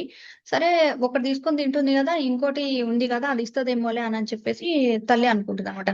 సో అది కూడా తీసి కొంచెం తింటుంది అనమాట. ఇదేంటి నేను అడిగినా కూడా ఇవ్వట్లేదు, ఏంటి ఇంత స్వార్థంగా ఉంది, ఇప్పుడే ఈ వయసులోనే ఇలా ఉంటే ఏంటి తర్వాత పరిస్థితి ఏంటి ఇట్లా ఉంది అని చెప్పేసి అనుకుంటే, ఇప్పుడు ఆ పాప ఇస్తుంది అనమాట. ఇదిగో అమ్మా ఇది తీసుకో, ఈ రెండిట్లో ఇది చాలా బాగుంది, చాలా స్వీట్ గా ఉంది అని చెప్పేసి చెప్తుంది అనమాట. సో అంటే ఒక్క ఫ్రాక్షన్ ఆఫ్ సెకండ్ లోనే తన కన్న తల్లి అయినా కూడా ఆమె ఎట్లా ఆలోచించిందంటే, అసలు ఏంటి ఈ పాపకు అసలు ఏం లేదు, అసలు నేను సరిగా పెంచలేకపోయినా అని చెప్పేసి ఇట్లా ఉంటుందన్నమాట. సో అంటే మనం ఎలా అంటే ఒక చిన్న విషయంలోనే మనం జడ్జి చేసేస్తాం, అవతల వాళ్ళు ఇట్లా అని చెప్పేసి మనం జడ్జి చేసేస్తాం. దీనికి ఇంకొక ఎగ్జాంపుల్ కూడా ఉంది, అమరీష్ మహారాజు అండ్ దుర్వాసముని వృత్తాంతం కూడా మనం చూడొచ్చు. సో తెలిసే ఉంటుంది కదా అందరికి అమరీష్ మహారాజు కదా. సో అమరీష్ మహారాజ్ యాక్చువల్ గా ఏ తప్పు చేయడు, కాకపోతే ఏంటి అంటే ఆయన ఆయన ఏకాదశికి ఫాస్టింగ్ ఉంటాడు ఒక సంవత్సరం అంతా. ఆ సంవత్సరం మొత్తం చేసిన దానికి పారాయణం అది చేయాలి కదా. సో ఫాస్టింగ్ ఉన్న తర్వాత పారాయణ చేయాలి కాబట్టి దానికోసం ఆయన ఒక చిన్న డ్రాప్ తీసుకుంటాడు వాటర్ అంతే. సో అది తీసుకోకపోతే ఆయన చేసిన వ్రతం అంతా కూడా వ్యర్థమైపోతుంది. సో అది కూడా ఆయన ఏం చేశాడు, బ్రాహ్మణుల యొక్క ఆదేశం తీసుకున్నాడు, అలానే వాళ్ళ యొక్క సలహా తీసుకున్నాడు, వాళ్ళ యొక్క శరణాగతి తీసుకున్నాడు. ఇవన్నీ తీసుకొని ఆయన ఆ వాటర్ తీసుకున్నాడు. కానీ దుర్వాసముని ఏం చేశారు, దాన్ని ఇంకోలా భావించారు. సో ఆయన వాటర్ తీసుకొని పారాయణ చేసి నన్ను అవమానించాడు, ఏం ఆ మాత్రం ఒక్క నిమిషం కూడా ఒక సెకండ్ కూడా ఆగలేడా, నేను వచ్చిన తర్వాత చేసుకోవచ్చు కదా అని చెప్పేసి ఆయన అనుకుంటారు. కానీ దుర్వాసముని అలా చేయకుండా ఒక్క నిమిషం అమరీష్ మహారాజుని, మహారాజు మీ గురించి నేను చాలా గొప్పగా విన్నాను, మీరు చాలా గొప్పవాళ్ళు అంట కదా, సో మరి ఎందుకు ఇట్లా చేశారు అని చెప్పి ఒక మాట అడిగేస్తే ఆ రోజు అమరీష్ మహారాజుకి ఆ పరిస్థితి వచ్చేది కాదు. ఆయన ఏం చేశాడు, ఆ కోపంతో ఆయన జుట్టుని తీసేసి నేల మీద పడేసి ఒక రాక్షసుని సృష్టించేసి, ఇదిగో వెళ్ళి నువ్వు అమరీష్ని చంపేసి అని చెప్పేసి ఆయన చెప్తారనమాట. సో అట్లాగా మనం దుర్వాసముని అంత కోపం మనకి రాకపోవచ్చు, అంటే అంత శపించి అంత చేసేంత లేకపోవచ్చు, కాకపోతే మనకున్న కోపం అనేది మాత్రం ఆ రేంజ్ లోనే వస్తుంది, అవునా కాదా? ఎస్ మాతాజీ. మాతాజీ. అంత కోపం వస్తుంది కాబట్టి సో మనం ఏదైనా కానీ ఒక మాట మాట్లాడే ముందు, ఎవరి గురించైనా మనం జడ్జి చేసే ముందు కొంచెం ఆలోచన చేయాలి. అది మన అంటే భక్తులకి, డివోటీస్ కి ముఖ్యంగా అది చాలా చాలా ఇంపార్టెంట్ అన్నమాట. సో అందుకని ఆచితూచి మనం ఒక మనిషిని జడ్జి చేయాల్సి ఉంటుంది. రెండోది వచ్చేసి యు అన్నమాట, అంటే అసోసియేషన్ ద్వారానే మనం ఎదుటి వ్యక్తిని అండర్స్టాండ్ చేసుకోగలం, అంటే అర్థం చేసుకోగలం అన్నమాట. అంటే మనిషిని ఎలా అర్థం చేసుకోవాలి అంటే అసోసియేషన్ తోనే మనకు తెలుస్తుంది. అంటే అసోసియేషన్ అంటే ఎలా ఉండాలంటే ఆ మనిషితో మాట్లాడడం, ఆ మనిషితో కలిసి ఉండటం, ఆ మనిషితో కలిసి పనిచేయడం, వాళ్ళ గురించి తెలుసుకోవడం, ఇంకా అట్లా మెల్లమెల్లగా మనం చేస్తూ ఉంటే సో వాళ్ళ గురించి, వాళ్ళ అండర్లో మనం ఎలా ఉండాలి అనేది మనకు అర్థమవుతుంది అనమాట. సో ఎగ్జాంపుల్ గా మనం చెప్పుకుంటే నారదముని చూస్తే ఆయన చిన్నప్పుడు భక్తి వేదాంతంతో అసోసియేషన్ తీసుకున్నారు, అప్పుడు ఆయనకి చాలా బెనిఫిట్ కూడా వచ్చింది. సో ఎవరితో అయినా అసోసియేషన్ తీసుకుంటే మనకు తెలుస్తుంది అనమాట, అది మంచిదా లేకపోతే చెడ్డదా అని చెప్పేసి మనకి కనిపిస్తాడు. అంటే ఎవరిలో అయినా ఏదైనా లోపం ఉంటే ఆ లోపం మీదనే మనం ఫోకస్ చేస్తాం, కానీ మిగిలిన పాజిటివ్ అంతా మనం చూడం, మనకు అదే కనిపిస్తూ ఉంటది, మనం దాని గురించే మాట్లాడుతూ ఉంటాం అనమాట. సో ఏదైనా కానీ అసోసియేషన్ ద్వారానే మనం అన్ని తెలుసుకోగలం, అర్థం చేసుకోగలం అనమాట. సో ఇంకోటి ఆర్ అంటే బాహ్యంగా కనిపించే దానికన్నా కూడా మనం ఆధ్యాత్మికంగా అతన్ని ఎక్కువగా గుర్తించాలంట. మనం ఏం చేస్తామంటే బాగా ఉన్నవాళ్ళు ఎవరైనా ఉన్నారనుకో, అమ్మో వాళ్ళు చాలా ఉన్నవాళ్ళు, వాళ్ళకి అది ఉంది ఇది ఉంది అని చెప్పేసి మనం అనుకుంటూ ఉంటాం, కానీ అతని మనసులో అతను ఆధ్యాత్మికంగా ఎంత భక్తి భావంతో ఉన్నాడని చెప్పేసి మనకి కనిపించదు అనమాట. సో పర్టికులర్ గా మనం ఇలాంటివి చాలా ఎక్కువగా మనం చూస్తూ ఉంటాం. సో ఇక్కడ కూడా అదే జరిగింది. గదాధరు ఏం చేశారు, పొండ్రీక విద్య ఆయన లగ్జరీ లైఫ్ అవన్నీ చూశారు, కానీ ఆయన ఎలా ఉండేవాడు, ఆయన భక్తిభావం ఎలా ఉండేదని చెప్పేసి ఆయన చూడలేదు. పక్కన మనకు అటువంటి ఒక స్నేహితుడైతే ప్రతిసారి మనకి ఉండరు కదా. సో అట్లాగా మనం దాన్ని కూడా మనం అర్థం చేసుకోవాలి. అంటే ఇవి మనం దేవుడి యొక్క లీలలు ఇవి మనం చూసినప్పుడు కొన్ని మన పర్సనల్ లైఫ్ కి, మన లైఫ్ కి కూడా మనం అన్వయించుకోవాలన్నమాట. సో అట్లాగా మనిషి ఎలా ఉన్నాడు అని కాదు, మనసులో ఎటువంటి భక్తి భావం ఉన్నదని చెప్పేసి మనం ఇక్కడ నేర్చుకోవాలన్నమాట. సో ఈ అంటే ఏదైనా కానీ తప్పు చేసినప్పుడు ఒప్పుకునేటువంటి మానవతా గుణం ఉండాలి.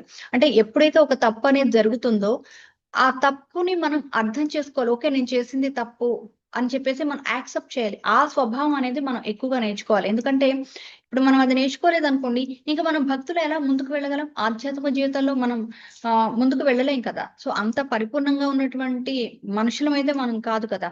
సో, అందుకోసమే ఆహ్, ఏదైనా తప్పు చేసినప్పుడు ఓకే, నేను తప్పు చేశాను అని చెప్పేసి మనం యాక్సెప్ట్ చేయాలి. ఓకే, నేను ఒప్పుకుంటే మళ్ళీ నేను అందరిలో తక్కువైపోతానేమో, లేకపోతే మళ్ళీ వాళ్ళేమనుకుంటారో అని చెప్పేసి మనం ఆలోచించకూడదనమాట.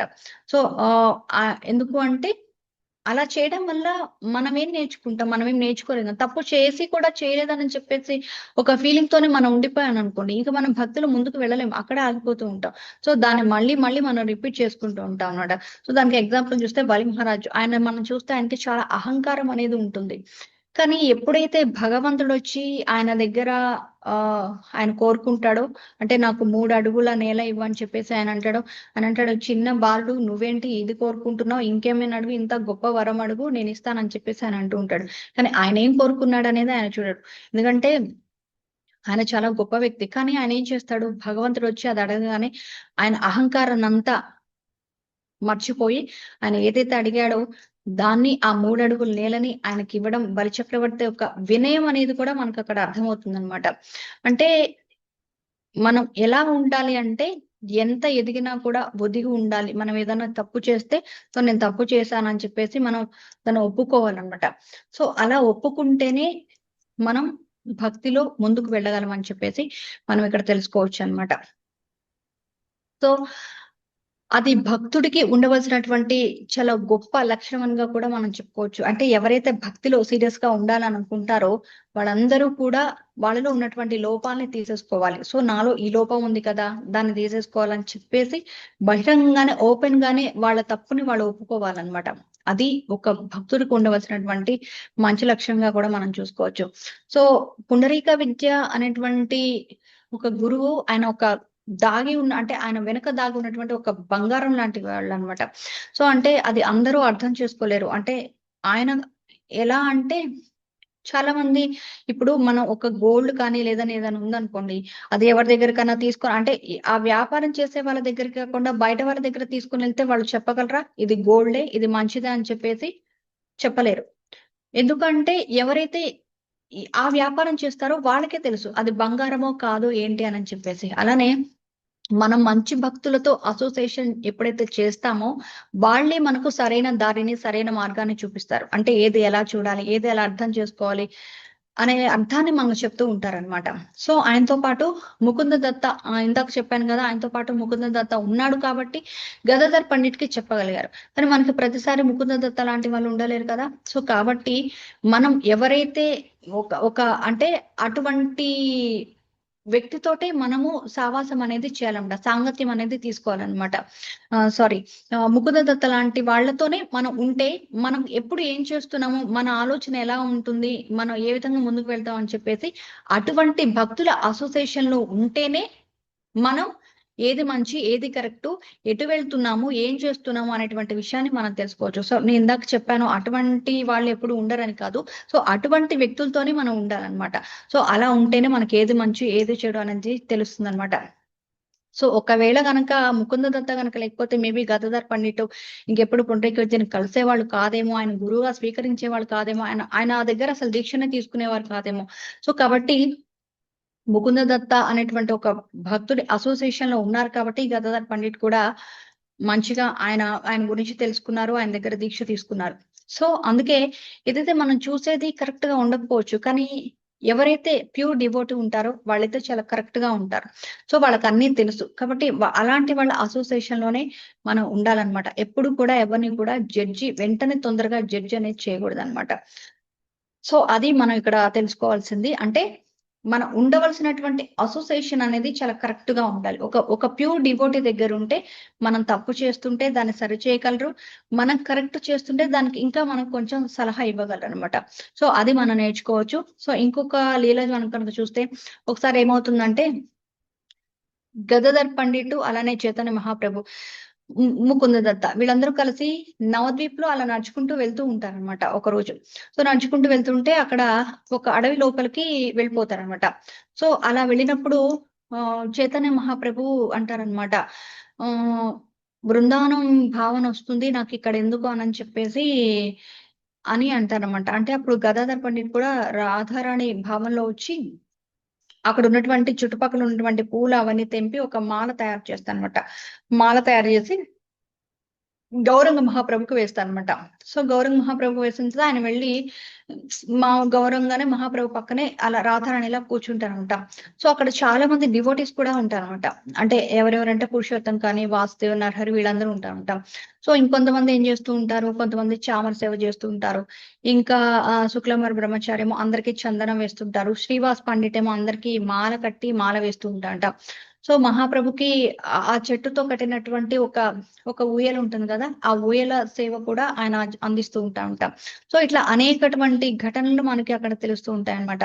ఎలా అంటే శ్రీవాస్ పండిట్ కీర్తన చేస్తూ ఉంటే చైతన్య మహాప్రభు యొక్క నిజ రూపాన్ని ఆయన అట్లనే రాధారాణి యొక్క రూపాన్ని కూడా మనం చూడొచ్చు అనమాట శ్రీవాస్ పండిట్ సాంగత్యంలో.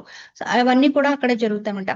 అయితే బృందావన్ దాస్ ఠాకూర్ చైతన్య భాగవతంలో అంటారు, ఎలా అయితే ఈ గోపికలందరూ చైతన్య మహాప్రభు పార్షకులుగా అవ్వాలని మగ శరీరాన్ని స్వీకరిస్తారో అందరూ గోపికలందరూ కూడా ఆడవాళ్లే, కానీ చైతన్య లీలల్లో వీళ్ళందరూ కూడా పురుషుల్లాగా వస్తారన్నమాట. సో తర్వాత ఏం జరుగుతుంది అంటే ఈ ఘటనలన్నీ అయిపోయిన తర్వాత చైతన్య మహాప్రభుకి ఈ 24 ఏళ్ల వయసు ఉంటుందన్నమాట. సో అప్పుడు అన్నమాట ఇంక ఇప్పుడు నేను సన్యాసం తీసుకోవాలని అనుకుంటున్నాను అని చెప్పేసి గదాధర్ పండిట్తో ఆ విషయాన్ని చెప్తారనమాట. సో మరి నేను ఇలా సన్యాసం తీసుకుంటున్నాను అని చెప్తే సరే మొత్తం మీద మహాప్రభు సన్యాసం తీసుకుంటారు. సన్యాసం తీసుకున్న తర్వాత ఏమవుతుందంటే ఆయన పూరి జగన్నాథ్కు వెళ్ళిపోతారు అనమాట. సో పూరి జగన్నాథ్కి వెళ్ళిపోయిన తర్వాత అక్కడ గదాధర్ పండిట్ సచిమాతకి మాట ఇచ్చారు కదా, ఏమని మాట ఇచ్చారు?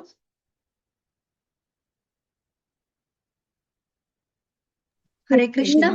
చైతన్య మహాప్రభు ఎక్కడ ఉంటే అక్కడ ఉండాలి. మహాప్రభుతోనే ఉంటాను. చైతన్య మహాప్రభు ఎక్కడ ఉంటారో అక్కడే ఉండాలని చెప్పేసి అక్కడే ఉంటారని చెప్పేసి మాటిస్తారనమాట. సో అట్లాగా గదాధర్ పండిట్ కూడా పూరికి వెళ్ళిపోతారనమాట. అయితే పూరిలో ప్రతి ఒక్క భక్తునికి కూడా చైతన్య మహాప్రభు ఒక ప్రదేశాన్ని కేటాయిస్తారనమాట. ఎట్లా అంటే హరిదాస్ ఠాకూర్ కి సిద్ధవకుల్లో ఉండడానికి అవకాశం కల్పిస్తారు. అట్లానే ఆయనతో పాటు హరిదాస్ ఠాకూర్ తో పాటు రూప గోస్వామి కూడా అక్కడే ఉంటారు అనమాట.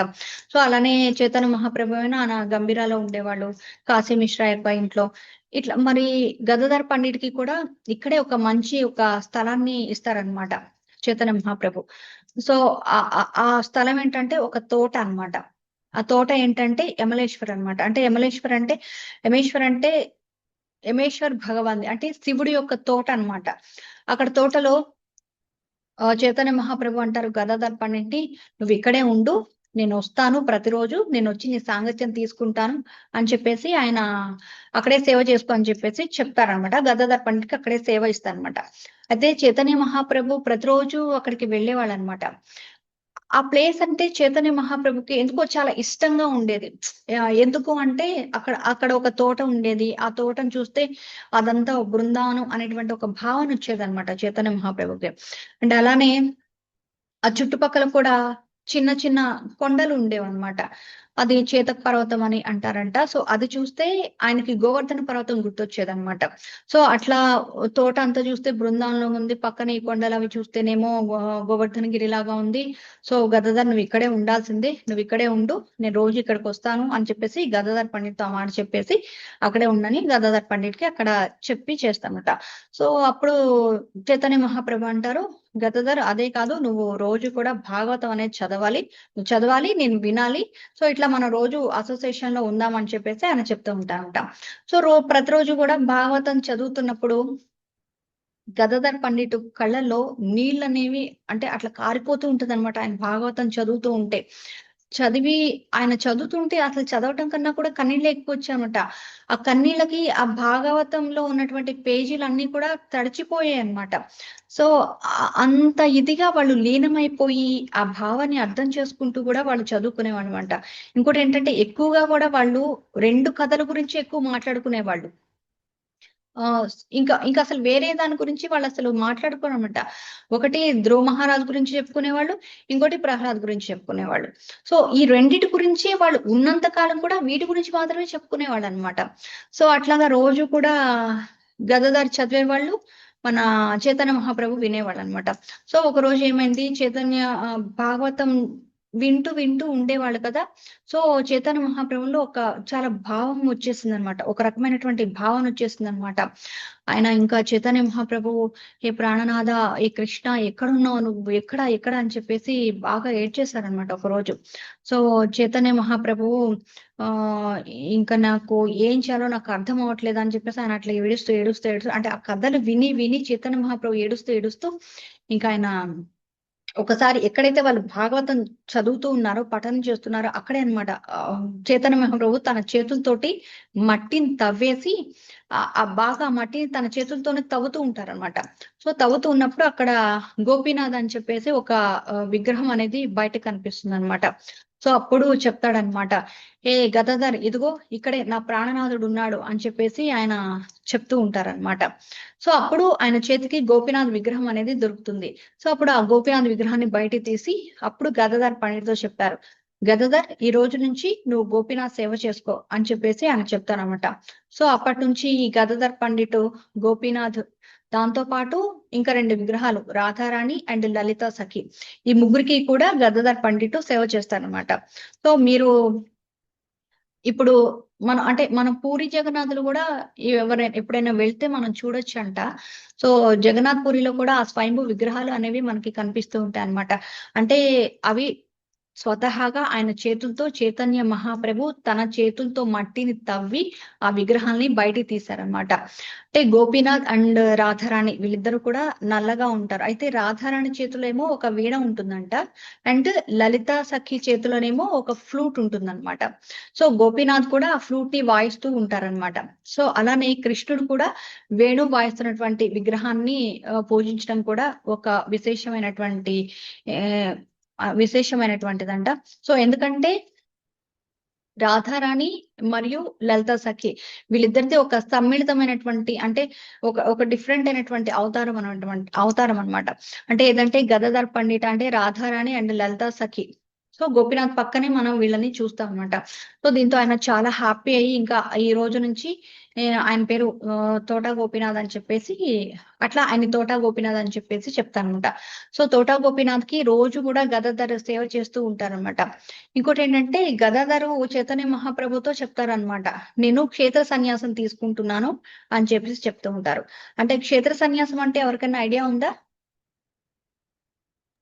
క్షేత్రంలోనే ఉండే వాళ్ళని క్షేత్ర సన్యాసి అక్కడే అంటారు. ఉంటాడు, ఆ క్షేత్రం వదిలిపెట్టేవాడు. Mataji, One second. క్షేత్ర సన్యాసం అంటే ఆ ఊరికి ఇంకా వెళ్ళము అని నిర్ధారణ చేసుకోవటం మాతాజీ, అంతేనా?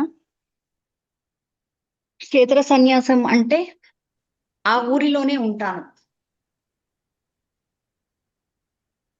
ఇంకెక్కడికి వెళ్ళను, అట్లా అన్నమాట. క్షేత్ర సన్యాసం అంటే ఆ క్షేత్రాన్ని వదిలి వెళ్ళను అని చెప్పేసి అర్థం వస్తుంది అనమాట. 1 సెకండ్, ఒక నిమిషం, నేను ఛార్జింగ్.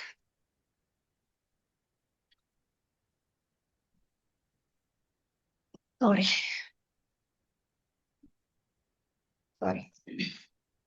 సో క్షేత్ర సన్యాసం తీసుకుంటారనమాట గదాధర్ పండిట్. క్షేత్ర సన్యాసం అంటే ఏంటి అంటే ఇంకా ఆ ప్రదేశాన్ని వదిలి ఎక్కడికి వెళ్ళరనమాట, వాళ్ళు అక్కడే ఉంటారు. ఏది ఏమైనా కానీ అదే ఊళ్ళో ఉంటారనమాట. సో ఇంకా ఆయన గోపీనాథ్ కి సేవ చేసుకుంటూ అక్కడే ఉండిపోతారు అనమాట. అయితే చైతన్య మహాప్రభువు కొన్ని ఇంపార్టెంట్ ఇన్స్ట్రక్షన్స్ అనేవి ఇస్తారనమాట ఎవరికి, గదాధర్ కి. సో ఏంటి అంటే, నువ్వు నీ జీవితాంతం అంతా కూడా నువ్వు ఇక్కడే ఉండాలి, ఇక్కడే నువ్వు గోపీనాథ్ కి సేవ చేసుకుంటూ ఉండాలి అని చెప్పేసి చెప్తారు. ఇంకో ఏంటి అంటే ఆయన చెప్తారు, నువ్వు ఇక్కడే ఉండాలి, నువ్వు అందరికీ దీక్ష ఇవ్వాలి అని చెప్పేసి, నువ్వు గురువు అవ్వాలని చెప్పేసి ఆయన చెప్తూ ఉంటారనమాట. సో ఇంకా ఆయన అక్కడే ఉంటారు, అందరికి చాలా మందికి దీక్ష ఇస్తూ ఉంటారనమాట. సో అందులో ముఖ్యంగా మనం చూసుకుంటే అనంతాచార్య, అలానే బలభద్రాచార్య అండ్ హరిదాస్ వీళ్ళందరికీ కూడా గదాధర్ పండిట్ దీక్ష ఇచ్చారనమాట. ఇక రెండో ఇన్స్ట్రక్షన్ ఏంటి అంటే శ్రీమద్ భాగవతాన్ని నేర్పించాలన్నమాట. సో ఎప్పుడైతే చైతన్య మహాప్రభు ఆయనకి చెప్పారో అప్పటి నుంచి కూడా ఆయన అక్కడ పూరి జగన్నాథ్లో భాగవతాన్ని అనేది చెప్తూ ఉంటారనమాట. సో చైతన్య మహాప్రభు పరమపదించారు. అప్పుడు శ్రీవాస్ ఆచార్య ఆయన దగ్గరకు వచ్చి అంటారనమాట, గదాధర్ పండిట్ దగ్గరకు వచ్చి, అయ్యా నాకు భాగవతాన్ని నేర్పించండి అంటే, సో తప్పకుండా అని చెప్పేసి గదాధర్ పండిట్ చెప్తారనమాట. అయితే శ్రీవాసాచార్య వచ్చినప్పుడు గదాధర్ పండిట్ భాగవతాన్ని చెప్పేటప్పుడు అనమాట, ఆయన ఆయన భాగవతం ఏదైనా ఒక చిన్న లైన్ ఒక అక్షరం చదివినప్పుడు గదాధర్ పండిట్ చాలా భావోద్వేగానికి గురైపోయేవాడు అనమాట. అసలు కనీసం ఒక లైన్ కూడా ఆయన చదవలేకపోయేవాడు అనమాట. ఎందుకంటే ఆయన అంతకు ముందు ఆయన చదవడం, భాగవతాన్ని చదవడం, శ్రీ చైతన్య మహాప్రభుకి చెప్పడం, వాళ్ళిద్దరు అంటే ఆ భావాన్ని ఆయన చైతన్య మహాప్రభుతో ఆయనకున్నటువంటి స్మృతులని ఆయన మర్చిపోలేకపోయేవాడు అనమాట. సో ఇంకంతా ఆయన ఆ భాగవతం చదువుతున్నప్పుడు శ్రీవాస ఆచార్యకి చెప్పేటప్పుడు, ఆయన చదివేటప్పుడు మొత్తం అంతా కన్నీళ్ళతో ఏడ్చి ఆ పేజీలన్నీ కూడా అట్లా తడిసిపోయావు అనమాట. సో ఇంకా అట్లా తడిసిపోయి అవి పాడైపోతే అప్పుడు ఆయనతో చెప్తారనమాట గదాధర్ పండిట్ శ్రీవాస ఆచార్యతో ఏమని అంటే, శ్రీవాస ఆచార్య ఏడ్చి అన్ని శ్లోకాలు ఇట్లా చెరిగిపోయాయి, నువ్వు నవద్వీప్ కి వెళ్ళు, అక్కడ శ్రీఖండం అని చెప్పేసి ఒక ప్లేస్ ఉంటుంది. సో అక్కడ నరహరి సర్కార్ ఠాకూర్ అని చెప్పేసి ఉంటారు.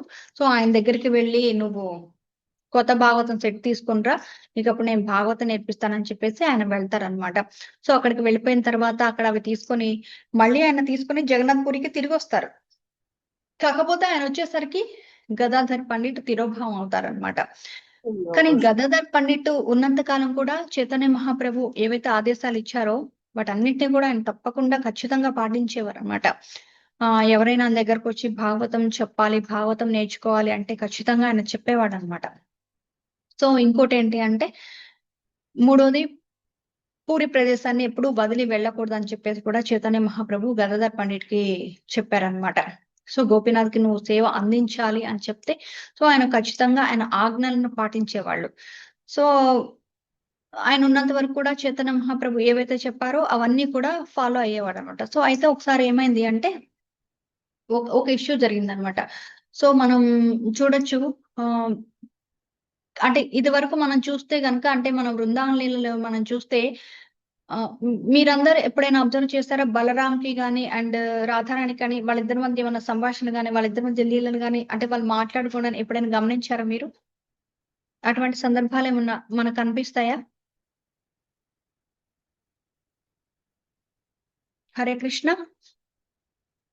లేదు. మాతాజీ కనిపించదు. సో అటువంటి సందర్భాలను మనం ఎప్పుడు చూడమన్నమాట. సో కాకపోతే ఇక్కడ ఏంటి అంటే వాళ్ళిద్దరూ ఇక్కడ మనం చూస్తే పంచతత్వాలు వాళ్ళిద్దరు లీలలు చాలా చాలా బాగుంటాయి అన్నమాట.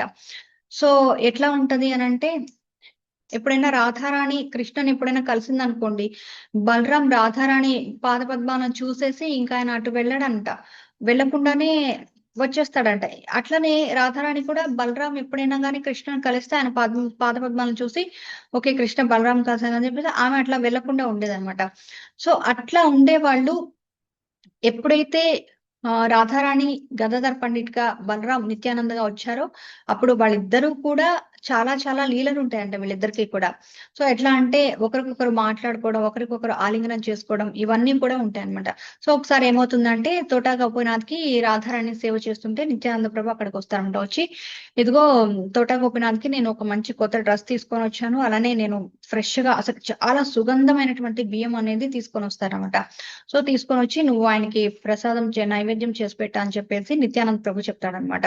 సో రాధారాణి అంటుంది, అసలు ఈ బియ్యం ఎక్కడి నుంచి తీసుకొని వచ్చావు నిత్యానంద్, అసలు ఎంత సువాసన వస్తుంది, అసలు నువ్వు ఈ బియ్యాన్ని వైకుంఠం నుంచి తీసుకొచ్చినట్లుందని చెప్పేసి గదాధర్ పండిట్ అంటారనమాట. సో వెంటనే గదాధర్ పండిట్ ఏం చేస్తారు అంటే మంచిగా దాన్ని రైస్ వండుతారు అనమాట. రైస్ వండి అది ఒక చట్నీ, చింతపండు, పాలకూర ఇవి వేసి సముద్రం నుంచి కొన్ని వాటర్ తీసుకొని వచ్చి అసలు చాలా చాలా అద్భుతంగా చేస్తారనమాట గదాధర్. ఆ వంట చేసి తోటా గోపీనాథ్ కి నైవేద్యం పెట్టి చేస్తారనమాట. సో చేసిన తర్వాత వాళ్ళు ఇంకా దేవుడికి ఆయన తోటా గోపీనాథ్ కి ప్రసాదం పెట్టి వాళ్ళు తీసుకుందాం అని చెప్పేసి నైవేద్యం పెట్టి తీసుకుందాం అనేసరికి ఎవరో వస్తారనమాట. సో ఎవరు అని చెప్పేసి వాళ్ళు చూస్తే మన చైతన్య మహాప్రభు వచ్చి చెప్తారనమాట, ఏంటి మీరే వండుకొని తింటున్నారా, ఇంత మంచి సువాసన వస్తుంది, ఇంత మంచి నైవేద్యం పెట్టారు, నన్ను పిలవకుండా మీరే తినేస్తారని చెప్పేసి చైతన్య మహాప్రభు అనేవాళ్ళు అనమాట. సో చైతన్య మహాప్రభు వచ్చి తోట గోపీనాథ్ని దర్శనం చేసుకొని ఆయన చూసి ఎంత మంచి అలంకారం చేశారు, అసలు ఇంత మంచి ప్రసాదం చేశారు, ఇంత మంచి ప్రసాదాన్ని చేసి మీరిద్దరే పంచుకుంటారా, నాకు ఇవ్వరా ఏంటి అని అంటే, అట్లేం లేదు రండి తిందాం అని చెప్పేసి రా చైతన్య మహాప్రభు అని చెప్పేసి వాళ్ళకి పెట్టి వాళ్ళు ముగ్గురు షేర్ చేసుకుని తింటూ ఉంటారన్నమాట. సో చైతన్య మహాప్రభు తింటూ ఉంటూ అంటారనమాట, సో ఇంత రుచిగా చేసావేంటి, అసలు ఇట్లా చేస్తావని నాకు అసలు తెలియనే తెలీదు, నువ్వేమన్నా వైకుంఠంలో ఉన్నటువంటి వంట మనిషిని అనుకుంటా, ఇంత టేస్టీగా ఎలా చేసావు అని చెప్పేసి చైతన్య మహాప్రభు గదాధర్ని చాలా చాలా మెచ్చుకుంటారనమాట. అంటే ఇక్కడ ఇంకోటి ఏంటి అంటే, ఈ తోట గోపీనాథ్కి పెట్టేటువంటి అన్నం చాలా పవిత్రంగా ఉంటుందన్నమాట, చాలా పవిత్రంగా ఉంటుందంట. అది తింటే జనరల్ గా మనం భగవంతుని ప్రసాదం తీసుకుంటే భక్తులం అయిపోతామని అంటూ ఉంటారు. సో అట్లా తోట గోపీనాథ్ ప్రసాదాన్ని తింటమే కాదు, ఆ సువాసన చూసినా కూడా వాళ్ళు కూడా కృష్ణ భక్తులుగా మారిపోతారంట. అంటే అంత స్పెషాలిటీ ఉంటుందంట తోట గోపీనాథ్ ప్రసాదానికి. సో అందుకోసం మనం పూరి వెళ్ళినప్పుడు అంట, ఆ టెంపుల్ కి అంటే తోట గోపీనాథ టెంపుల్ కి మనం వెళ్ళినప్పుడు అక్కడ రాజ్భోగాని మనం గనక తీసుకున్నట్టయితే అక్కడ రకరకాల ఐటమ్స్ చేస్తారంట, చాలా ఐటమ్స్ చేస్తారంట. సో అయితే అందులో స్పెషాలిటీ ఏంటంటే కూరల కన్నా కూడా రైస్ ని వాళ్ళు చాలా చాలా డిఫరెంట్ గా చేస్తారంట. సో అందుకని పూరి వెళ్ళినప్పుడు తోట గోపీనాథ టెంపుల్లో ప్రసాదం తినాలని చెప్పేసి చెప్తూ ఉంటారన్నమాట. సో అంత స్పెషల్ గా ఉంటుందన్నమాట. సో అయితే నిత్యానంద ప్రభు ఒక మాట అంటారనమాట, ఏంటి అంటే, నాకు గదాధర్ పండిట్ ఎంత ప్రేమగా ఉన్నారంటే, ఎవరైనా సరే నా శరణాగతి తీసుకుంటారు కదా, కానీ వాళ్ళు గదాధర్ పండిట్ ని పక్కన పెట్టేస్తే అలాంటి వారిని నేను అస్సలు స్వీకరించను, నా కాలుతో తన్నేసి వాళ్ళని బయటికి పంపించేస్తానని చెప్పేసి నిత్యానంద ప్రభు అంటారనమాట. సో అట్లానే గదాధర్ పండిట్ కూడా అంటారు, ఏమని అంటే, నిత్యానంద ప్రభుని ఎవరైతే మర్చిపోతారో వాళ్ళని కూడా నేను తరిమేస్తానని చెప్పేసి ఆయన అంటారనమాట. సో ఇట్లా ఇద్దరు కూడా మాట ఇచ్చుకుంటూ ఉంటారంట. సో అందు గురించి మనం జగన్నాథుని అండ్ అలానే రాధాకృష్ణుని అండ్ రాధారాణి బలరాంని కూడా మనం శరణాగతి అనేది తీసుకుంటూ ఉంటాం అనమాట. సో అట్లాగా, ఎందుకంటే రాధారాణి బలరాం ఇద్దరు కూడా మనకి కృష్ణ భక్తిని ప్రసాదిస్తారంట. సో ఎప్పుడైతే ఒకసారి బృందావనంకి వెళ్ళాలనుకుంటారో అప్పుడు గదాధర్ ఆయన వెనకే వస్తారంట. అంటే ఇక్కడ ఏంటి అంటే, ఒకసారి చైతన్య మహాప్రభు వెళ్ళిపోతూ ఉంటారనమాట, ఇక్కడికి వచ్చి ఇక్కడికి పూరి జగన్నాథ్కి వచ్చి వెళ్ళిపోతూ ఉంటారు, బృందావనంకి వెళ్ళిపోతూ ఉంటే అప్పుడు గదాధర్ పండిట్ ఏం చేస్తారంటే ఆయన వెనకే వెళ్తూ ఉంటాడనమాట. ఆయన వెనకే వెళ్తూ ఉంటే చైతన్య మహాప్రభు అంటారు, గదాధర్ ఏం చేస్తున్నావు, నువ్వు అసలు ఏం చేస్తున్నావు, నీకు అర్థమవుతుందా, నువ్వు సన్యాసం తీసుకున్నావు, ఇక్కడే ఉంటానని చెప్పేసి నువ్వు దీక్ష తీసుకున్నావు, నువ్వు అసలు రాకూడదు అని చెప్పేసి ఆయన చెప్తూ ఉంటారనమాట. చెప్తే, నువ్వు నాకు మాట ఇచ్చావు, నువ్వు క్షేత్ర సన్యాసం తీసుకొని ఇప్పుడు నువ్వు మళ్ళా నాతో వస్తే ఏంటి అసలు, నువ్వు ఇచ్చిన మాట ఏమైపోతుంది, నువ్వు ఇచ్చిన ఈ వాగ్దానం భంగం చేసినట్టు అవుతుంది, నువ్వు గనక ఈ మాట నువ్వు ఉల్లంఘిస్తే నువ్వు నరకానికి వెళ్ళిపోతావు అని చెప్పేసానంటే, గదాధర్ అంటే నేనేం చేశాను, నువ్వు ఎక్కడుంటే అక్కడే కదా నాకు అలాంటప్పుడు ఇంకా నేనేం చేశానంటే, అట్లా కాదు, నువ్వు ఇక్కడే ఉండాలి, నువ్వు అసలు నాతో రావద్దా అని చెప్పేసి చెప్తే ఆయన అంటాడు అనమాట, సరే నువ్వు చెప్పింది ఓకే ఒప్పుకుంటాను, కానీ నువ్వు ఎక్కడైతే ఉంటావో, ఎక్కడైతే నేను నీకు సేవ చేస్తానో అదే కదా నాకు తోటా గోపీనాథ్ మందిరం అయిపోతుంది అని చెప్పేసి అంటే, కాదు నువ్వు అసలు అలా చేయటమే కాదు, నీకు సేవ చేస్తే నేను తోటా గోపీనాథ్ కి సేవ చేసినట్లు అని చెప్పేసి గదాధర్ వాదిస్తాడనమాట. అంత వాదిస్తూ ఉంటే ఇంకా అసలు ఏం మాట్లాడాడనమాట చైతన్య మహాప్రభు, ఏం మాట్లాడకుండా ముందుకు వెళ్ళిపోతూ ఉంటాడనమాట. సో ముందుకు వెళ్ళిపోతుంటే గదాధర్ కూడా చైతన్య మహాప్రభు వెనుకనే వస్తూ ఉంటారనమాట. ఇక లాస్ట్ కి చైతన్య మహాప్రభు కటక్ అని చెప్పేసి ఒక ప్రాంతానికి వెళ్తాడంట. సో అక్కడికి వెళ్ళిన తర్వాత ఇంకా గదాధర్కి గట్టిగా చెప్పేస్తాడనమాట చైతన్య మహాప్రభు, ఏమని అంటే, నువ్వు అసలు నీ ఇష్టం, నువ్వు ఇంకేమైనా చేసుకో, నీ ప్రతిజ్ఞ అనేది భంగం అయిపోయింది, నువ్వు భంగం చేసేసావు, ఇంకా నీ ప్రతిజ్ఞను వదిలేయి, నువ్వు ఇక నా వెనుక రావడం మాత్రం నువ్వు నాకు అసలు సంతోషాన్ని ఇవ్వడం లేదని చెప్పేసి చైతన్య మహాప్రభు చాలా గట్టిగా చెప్పేస్తే, ఇంకా గదాధర్ ఇంకా సరేలే నేను రానని చెప్పేసి అక్కడ ఆగిపోతాడంట. అక్కడ ఆగిపోయిన తర్వాత ఇంకా చైతన్య మహాప్రభు అట్లా వెళ్ళిపోతాడంట. వెళ్ళిపోగానే ఇంకా ఏముంది, గదాధరు చైతన్య మహాప్రభుకి దూరం అయిపోతాడు కదా. ఇక ఆ భావంతో ఆయన ఇంకా ఆయనకి ఇంకా ఏం అర్థం కాక అక్కడ ఆయన కళ్ళు తిరిగి పడిపోయినట్లుగా అట్లా ఉండిపోతాడు అనమాట. ఇక ఆ తర్వాత అక్కడికి సరు దామోదర్ అని వస్తే తను గదాధర్ పండిట్ని తీసుకొని వెనక్కి వెళ్ళిపోతాడు అనమాట. సో మనం ఇక్కడ మనకు ఒక చిన్న విషయం అనిపిస్తుంది అనమాట. సో అదేంటి క్షేత్ర సన్యాసం తీసుకున్నాడు చైతన్య మహాప్రభు గదాధర్కి ఈ ఖచ్చితంగా ఇట్లా ఉండాలని చెప్పాడు కదా. సో మరి ఎందుకు గదాధరు చైతన్య మహాప్రభు మాట వినకుండా తనతో వస్తానని చెప్పేసి అట్లా అన్నాడు అని అనిపిస్తుంది. అంటే ఇక్కడ ఏంటి అంటే చైతన్య మహాప్రభు మాట విన్నారు, కాకపోతే ఏంటంటే చైతన్య మహాప్రభు అంటే గదాధర్కి చాలా అమితమైనటువంటి ప్రేమ అంట. సో మనం చూస్తాం కదా కృష్ణ లేకపోతే రాధారాణి ఎలా అయితే ఉండలేదు, ఇక్కడ చైతన్య మహాప్రభు ఉండకపోతే గదాధర్ కూడా ఉండలేడనమాట. సో అటువంటి ప్రేమ అనేది వాళ్ళకి ఎక్కువగా అనేది ఉంటుందన్నమాట. సో ఇలా గదాధర్ పండిట్ చాలా చాలా మంచి మంచి కథలు అనేవి మనం చూడొచ్చు అనమాట. సో మనం చివరిగా మనకు చూస్తే చైతన్య మహాప్రభుకి ఒక 40 years ఉన్నప్పుడు ఆయన బ్రజధామానికి వెళ్ళిపోయారనమాట. సో ఆయన బ్రజధామానికి వెళ్ళిపోయిన తర్వాత గదాధర్ పండిట్ చైతన్య మహాప్రభు ఇంకా లేరని చెప్పేసి ఆయన లేకపోయేసరికి గదాధర్ పండిట్ రోజు రోజుకి చాలా వీక్ గా అయిపోయేవాడు అనమాట.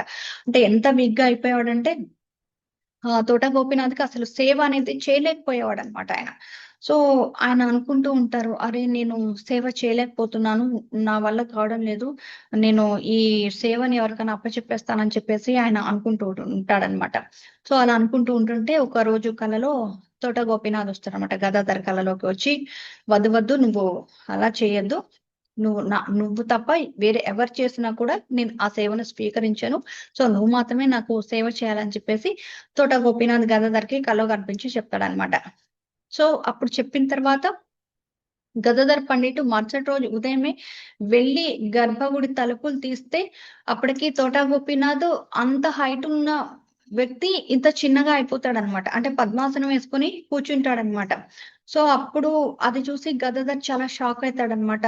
సో ఇలాగా అని చెప్పేసి ఆయన చెప్తాడనమాట. సో నువ్వు మాత్రమే నాకు సేవ చేయాలి, నువ్వు సేవ చేస్తేనే నేను సేవ చేయించుకుంటాను, సో నువ్వు ఎప్పట్లానే వచ్చి నాకు నువ్వు ఎలా అయితే సేవ చేయగలవో నీకు అనుకూలంగానే నేను ఉంటానని చెప్పేసి అంత పెద్ద నుంచి అంత చిన్నగా, అంటే పద్మాసనం వేసుకొని కూర్చుంటాడనమాట. అంటే అంత చిన్నగా అయిపోతుంది అనమాట విగ్రహం. సో అట్లాగా గదాధర్ పండిట్ తోనే తోట గోపీనాథ్ సేవ చేయించుకునేవాడు అనమాట. సో ఇప్పుడు కూడా మనం చూస్తే పద్మాసనంలోనే కూర్చొని ఉంటాడనమాట తోట గోపీనాథ్. సో ఇంకోటి ఏంటి అంటే చైతన్య మహాప్రభు ఎలా ఆయన తిరోభవం చెందరు అనేది మనం చూస్తే ఆయన 3 ధామాల్లో వెళ్ళిపోయినట్లుగా కూడా భక్తులు చూసారనేటువంటి ఒక మాట అనేది ఉంది. ఎట్లా అంటే ఒకళ్ళేమో ఆయన సముద్రంలోకి వెళ్ళిపోతున్నట్లు కొందరు చూస్తారు, అంటే ఆయన ఇంకా తిరిగి రారు అని చెప్పేసి. ఇంకొకటేమో జగన్నాథ్ రూపంలో లీనమవటం చూస్తూ ఉంటారు. ఇంకోటేమో ఇక్కడ తోట గోపీనాథ్ రూపంలో ఆయన లీనమైనట్లు చూస్తారు అని అంటారు అనమాట. అయితే తోట గోపీనాథ్ రూపంలో లీనమవటానికి ప్రూఫ్ ఏంటి అని అంటే అక్కడ మనం చూస్తే తోట గోపీనాథ్ కి రైట్ సైడ్ ఏదైతే మోకాలు ఉంటుందో ఆ మోకాల దగ్గర ఒక చిన్న క్రాక్ అనేది ఉంటుందంట. సో అంటే ఆ చిన్న క్రాక్ ఏదైతే ఉంటుందో అందులో నుంచి చైతన్య మహాప్రభు తోట గోపీనాథ్ లో లీనమైపోయారని చెప్పేసి చెప్తూ ఉంటారనమాట. సో అది కూడా మనం చూడొచ్చు అంట పూరి జగన్నాథులు. అంటే తోట గోపీనాథ్ టెంపుల్ కి వెళ్ళినప్పుడు మనం ఏదైతే ఉదయం మంగళహారతి ఇస్తారో 5:30 ఆ టైంలో, అంటే మంగళహారతి ఇచ్చే టైంలో కనుక మనం చూస్తే ఆ క్రాక్ అనేది మనం చూడొచ్చు అనమాట. సో అట్లాగా ఆయన లీనమైపోయారని చెప్పేసి ఆయన చెప్తూ ఉంటారు. అట్లానే గదాధర్ పండిట్ కూడా ఏదైతే ఆ క్రాక్ ఉందో సో అట్లనే ఆయన కూడా అదే దారిలో వెళ్ళిపోయి లీనమైపోయారని చెప్పేసి కూడా చెప్తూ ఉంటారనమాట. సో అట్లాగా మనం గదాధర్ పండిట్ దగ్గర నుంచి చాలా చాలా విషయాలు అనేవి మనం నేర్చుకోవచ్చు అనమాట. అంటే అవి ఏంటి అని అంటే, ఒకటి గట్టిగా మాట్లాడకపోవచ్చు కానీ లోతుగా ప్రేమించవచ్చు అని చెప్పేసి మనం అదొకటి నేర్చుకోవచ్చు. అంటే ఇందాక మనం స్టార్టింగ్ లో చెప్పుకున్నాం కదా, నిమాయ పండిట్ ఎంత గట్టిగా మాట్లాడినా కూడా తను గట్టిగా రివర్స్ గా వాదించాడు, అంటే కామ్ అయిపోతాడు. అంటే అంత లోతుగా అంత కామ్ గా ఉండకపోయినా ఆయన అంత లోతుగా ఉన్న మనిషి ప్రేమించవచ్చు అనమాట. ఇంకోటి ఏంటంటే గురుసేవ చేసుకుంటుంటారు. గురుసేవ చేసుకునేటప్పుడు మనకు ఉండవలసినటువంటి గొప్ప అర్హత ఏంటి అంటే వినయం. ఎంత వినయంగా ఉంటే గురుసేవలో మనం అంత ముందుకు వెళ్తాం అనమాట. ఇంకోటి ఏంటంటే భక్తుల విషయంలోకి వస్తే భక్తి అంటే నేను భక్తుడిని అని ప్రదర్శించుకోవడం కాదు, ఒక అనుభూతి అనేది చెందాలన్నమాట. ఇంకోటి ఏంటంటే ఏదైతే మనం ఎక్కువ తెలుసుకుంటామో ఎక్కువ తెలుసుకున్నటువంటి వ్యక్తి చాలా ఉంగి ఉంటాడనమాట. అంటే నాకే అన్ని తెలుసు అన్నటువంటి భావంలో ఉండడనమాట. సో చాలా తక్కువగా మాట్లాడతాడు. చాలా తక్కువగా తన ప్రదర్శన అనేది చూపిస్తూ ఉంటాడనమాట. సో గదాధర్ పండిత్ మనకు నేర్పించింది ఏంటి అంటే, భక్తి అంటే అరవడం కాదు, హృదయాన్ని కరిగించడం అని చెప్పేసి ఈ గదాధర్ పండిట్ ఇట్లా మనకి చాలా చాలా గొప్ప విషయాలు, అంటే ఒక శుద్ధ భక్తుడు ఎలా ఉండాలి, ఏ విధంగా ఉంటే మనం ఆ ముందుకు వెళ్తాం భక్తులు అనేటువంటి విషయాన్ని మనకి గదాధర్ పండిట్ ఆయన లీల ద్వారా మనకి చెప్పారనమాట. అంటే ఎటువంటి పరిస్థితుల్లో ఉన్నా కూడా గదాధర్ పండిట్ మహాప్రభువుని వదలలేదు అనే విషయాన్ని కూడా మనం ఇక్కడ చూసుకోవచ్చు అన్నమాట. సో ఇట్లాగా పంచతత్వలో గదాధర్ పండిట్ రాధారాణికి రాధారాణి మూడుతోటే ఆయన వస్తారు. అంటే రాధారాణిగా ఉన్న ఆయన గదాధర్ పండిట్ గా రావడం అనేది పంచతత్వలో మనం చూస్తామన్నమాట.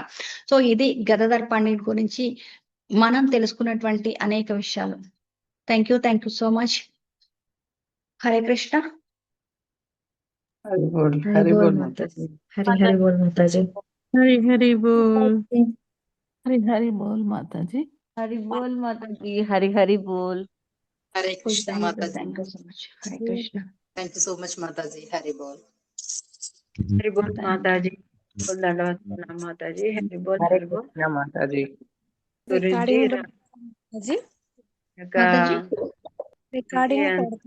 గ్రూప్ లో కృతజ్ఞతలు మాతాజీ. హరి బోల్ మాతాజీ. ధన్యవాద్ మాతాజీ. Hare Krishna. Thank you so Krishna. Much. Hari బోల్ మాతాజీ. Thank you.